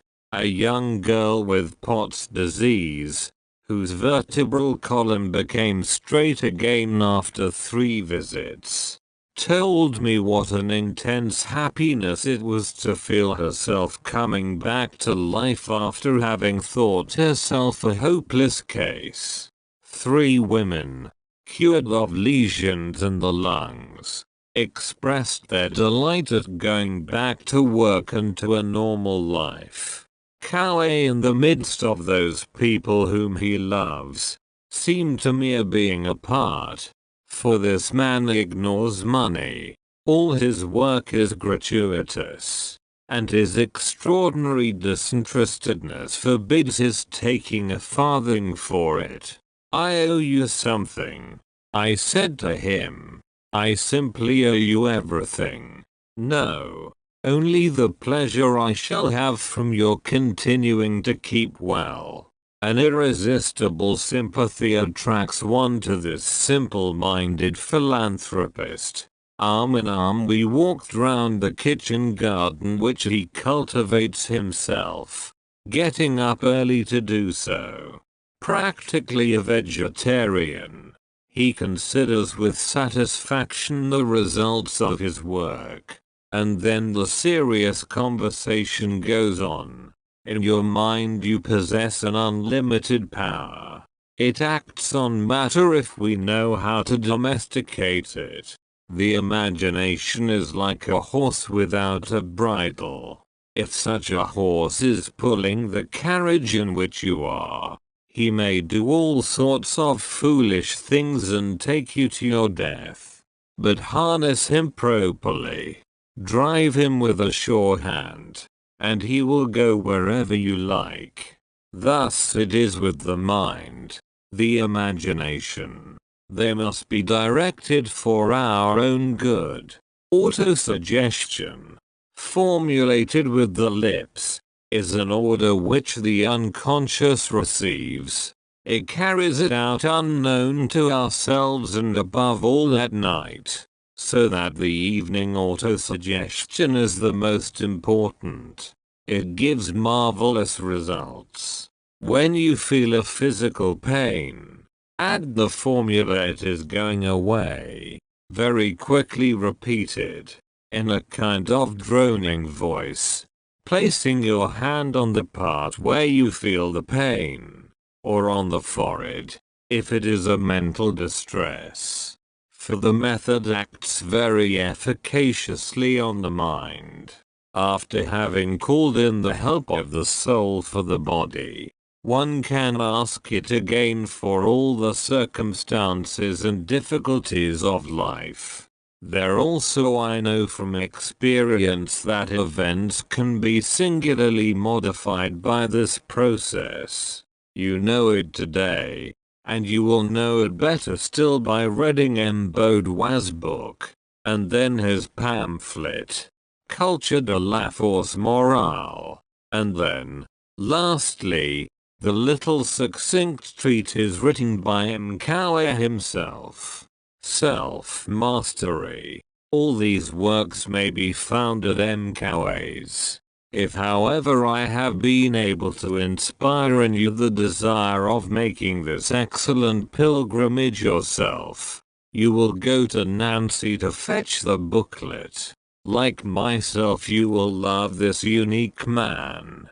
Unique by reason of his noble charity and of his love for his fellows, as Christ taught it. Like myself also, you will be cured physically and mentally. Life will seem to you better and more beautiful. That surely is worth the trouble of trying for. M. Burnet-Provins. Chapter 8. Some notes on the journey of M. Coué to Paris in October 1919. The desire that the teachings of M. Coué in Paris last October should not be lost to others has urged me to write them down. Putting aside this time the numerous people, physically or mentally ill, who have seen their troubles lessen and disappear as the result of his beneficent treatment, let us begin by quoting just a few of his teachings. Question: why is it that I do not obtain better results although I use your method and prayer?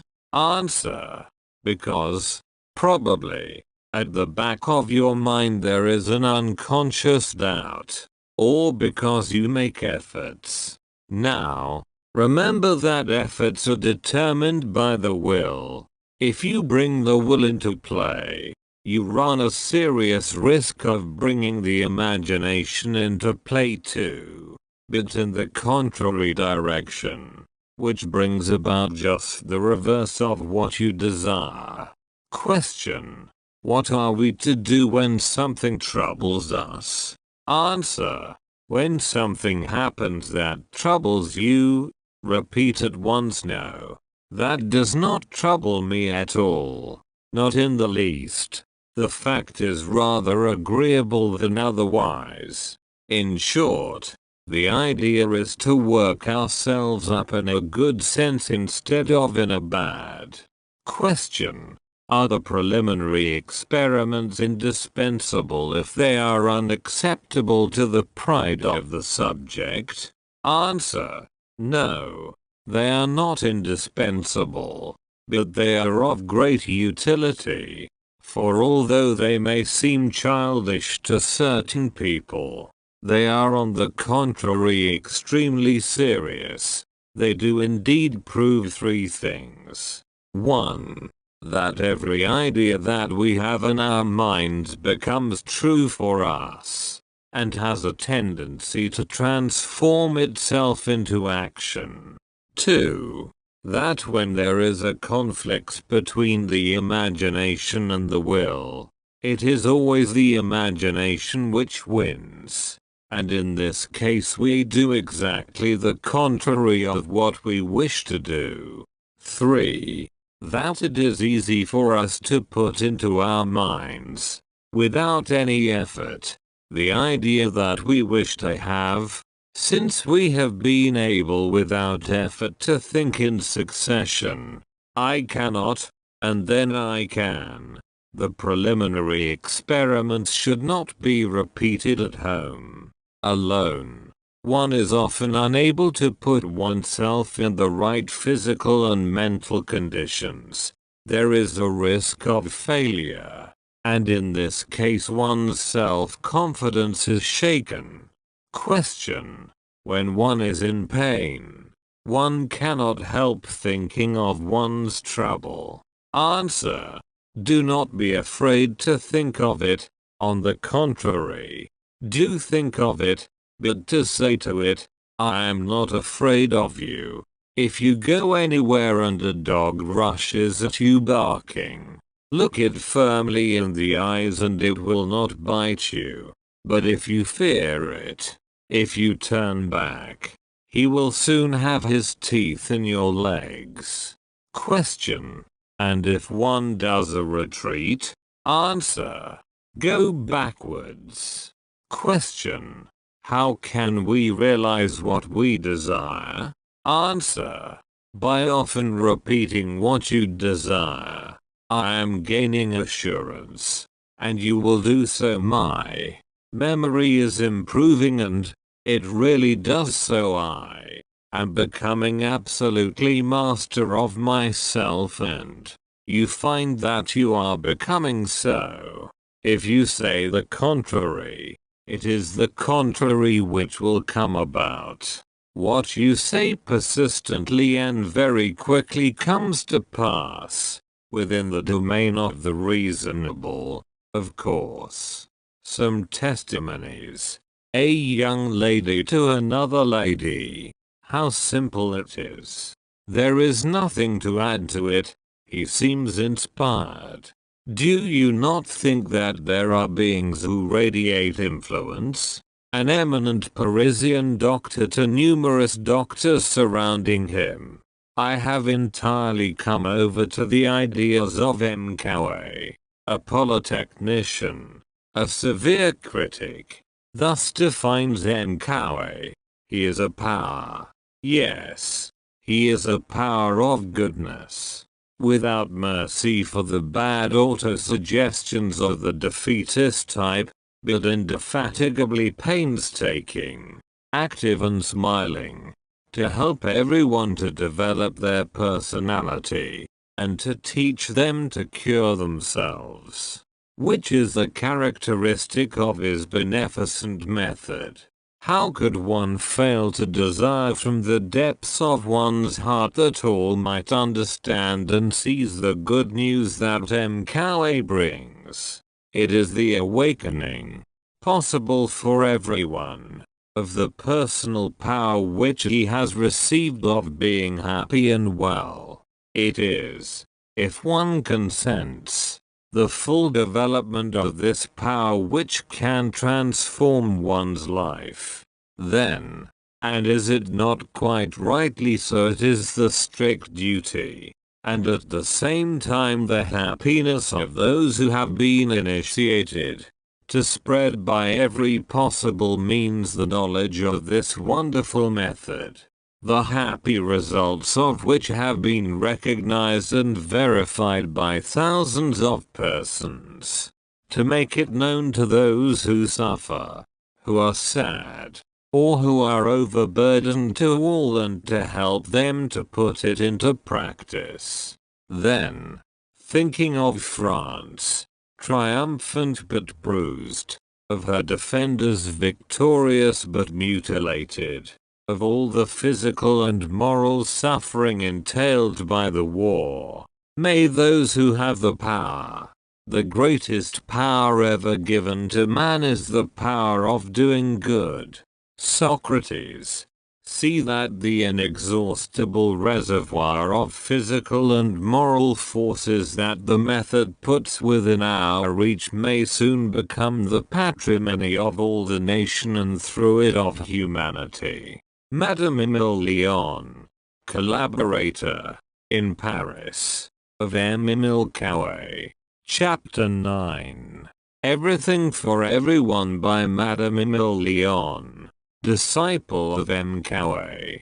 When one has been able to take advantage of a great benefit, when this benefit is within reach of everyone, although almost everyone is ignorant of it, is it not an urgent and absolute duty, for those who are initiated, to make it known to those around them? For all can make their own the amazing results of the Emile Coué method. To drive away pain is much, but how much more is it to let into the possession of a new life all those who suffer? Last April we had the visit of Emile Coué at Paris, and here are some of his teachings. Question of atheist.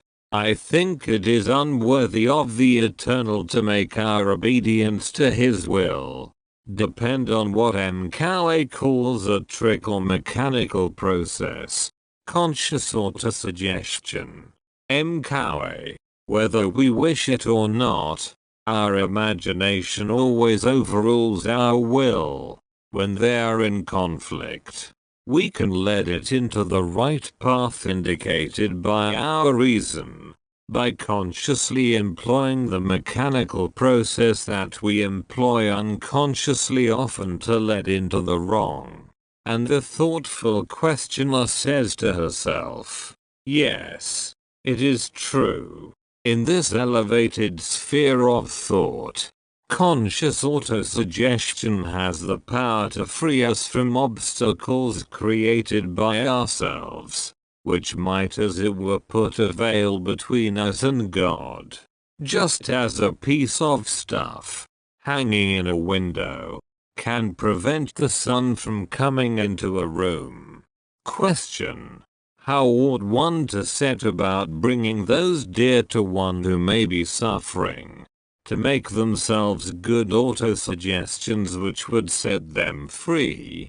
Answer: do not insist or lecture them about it.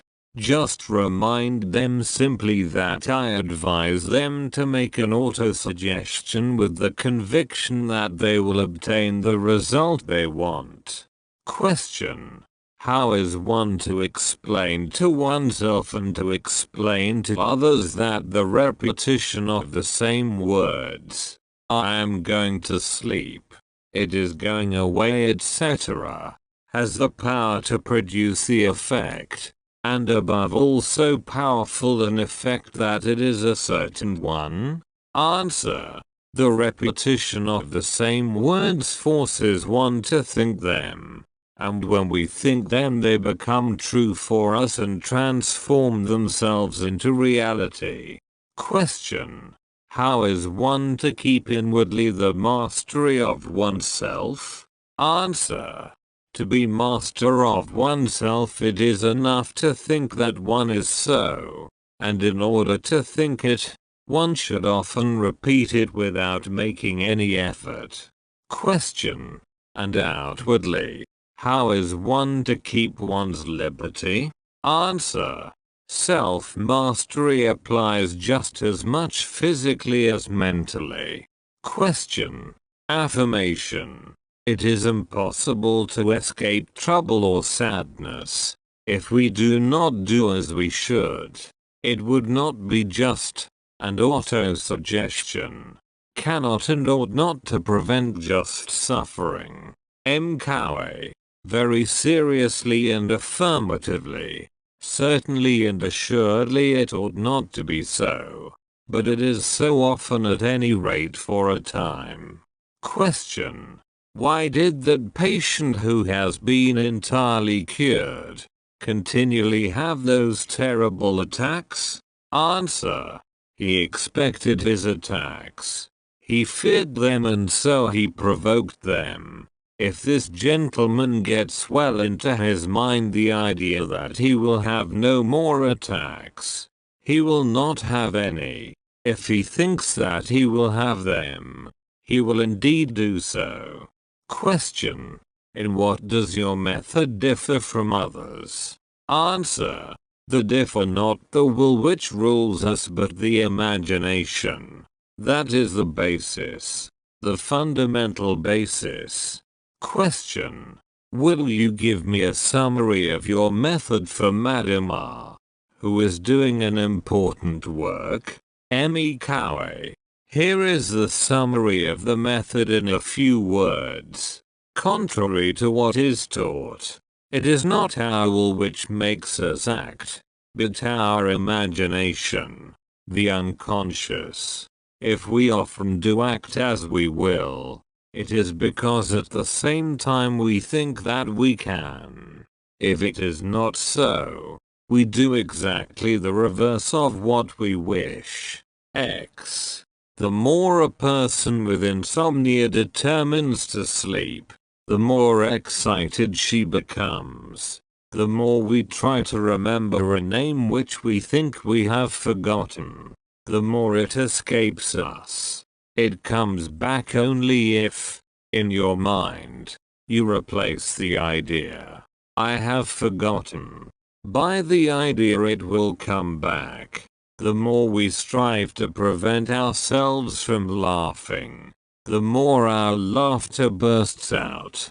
The more we determine to avoid an obstacle, when learning to bicycle, the more we rush upon it.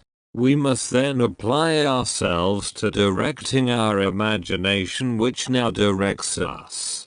In this way we easily arrive at becoming masters of ourselves physically and morally. How are we to arrive at this result? By the practice of conscious autosuggestion. Conscious autosuggestion is based on this principle. Every idea that we have in our mind becomes true for us and tends to realize itself. Thus, if we desire something, we can obtain it at the end of a more or less long time. If we often repeat that this thing is going to come, or to disappear, according to whether it is a good quality or a fault, either physical or mental, everything is included by employing night and morning the general formula. Every day, in every respect, I am getting better and better. Question: for those who are sad, who are in distress? Answer: as long as you think, I am sad, you cannot be cheerful, and in order to think something, it is enough to say without effort, I do think this thing. As to the distress, it will disappear, however violent it may be. That I can affirm. A man arrives bent, dragging himself painfully along, leaning on 2 sticks. He has on his face an expression of dull depression, as the hole is filling up. Emile Coué enters.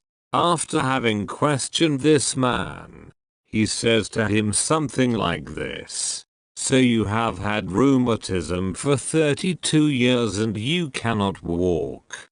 Don't be afraid. It's not going to last as long as that again. Then after the preliminary experiments, shut your eyes and repeat very quickly indeed, moving your lips, the words, "It is going. It is going."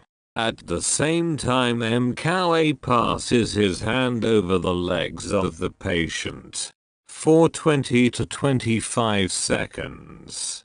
"Now you are no longer in pain. Get up and walk." The patient walks. Quicker, more quickly still, and since you can walk so well, you are going to run. "Run, monsieur. Run." The patient runs joyously, almost as if he had recovered his youth. To his great astonishment, and also to that of the numerous persons present at the séance of the 27th of April, 1920, clinic of Dr. Berillon, a lady declares, "My husband suffered from attacks of asthma for many years. He had such difficulty in breathing that we feared a fatal issue. His medical advisor, Dr. X, had given him up. He was almost radically cured of his attacks. After only one visit from Emile Coué, a young woman comes to thank Emile Coué with lively gratitude. Her doctor, Dr. Vachet, who was with her in the room, says that the cerebral anemia from which he had suffered for a long while, which he had not succeeded in checking by the usual means, had disappeared as if by magic through the use of conscious autosuggestion. Another person who had had a fractured leg and could not walk without pain and limping, could at once walk normally. No more pain, no more limping. In the hall, which thrills with interest, joyful testimonies break out from numerous persons who have been relieved or cured. A doctor, autosuggestion is the weapon of healing. As to this philosopher who writes, he mentions his name. He relies on the genius of Coué, a gentleman, a former magistrate, whom a lady had asked to express his appreciation, exclaims in a moved tone, "I cannot put my appreciation into words. I think it is admirable. A woman of the world, excited by the disappearance of her sufferings. Oh, Emile Coué, one could kneel to you. You are the merciful God." Another lady, very much impressed herself, rectifies, "No, his messenger, an aged lady. It is delightful, when one is aged and fragile, to replace a feeling of general ill health by that of refreshment and general well-being. And Emile Coué's method can, I affirm, for I have proved it, produce this happy result, which is all the more complete and lasting since it relies on the all-powerful force which is within us." A warmly sympathetic voice calls him the modest name he prefers to that of Master Professor Coué. A young woman who has been entirely won over. M. Coué goes straight to his aim, attains it with sureness, and, in setting free his patient, carries generosity and knowledge to its highest point, since he leaves to the patient himself the merit of his liberation and the use of a marvelous power. A literary man, whom a lady asks to write a little chef d'oeuvre on the beneficent method, refuses absolutely, emphasizing the simple words which, used according to the method, help to make all suffering disappear. It is going away. That is the chef d'oeuvre, he affirms. And the thousands of sick folks who have been relieved or cured will not contradict him.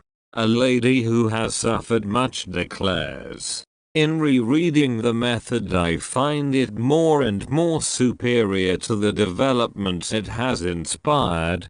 There is really nothing to take away nor add to this method. All that is left is to spread it. I shall do so in every possible way. And now in conclusion I will say, although Emile Coué's modesty makes him reply to everyone, I have no magnetic fluid. I have no influence. I have never cured anybody. My disciples obtain the same results as myself. I can say in all sincerity that they tend to do so, instructed as they are in the valuable method. And when, in some far distant future, the thrilling voice of its author called to a higher sphere can no longer teach it here below, the method, his work, will help in aiding, comforting, and curing thousands and thousands of human beings. It must be immortal, and communicated to the entire world by generous France. For the man of letters was right, and knew how to illuminate in a word this true simple, and marvelous help in conquering pain. It is going away. There is the chef d'oeuvre BK, Emile Lyon, Paris, the 6th of June, 1920. End of Self-Mastery Through Conscious Autosuggestion by Emile Coué, American Library Service Publishers, New York, copyright 1922. Thanks and gratitude to website https://www.gutenberg.org.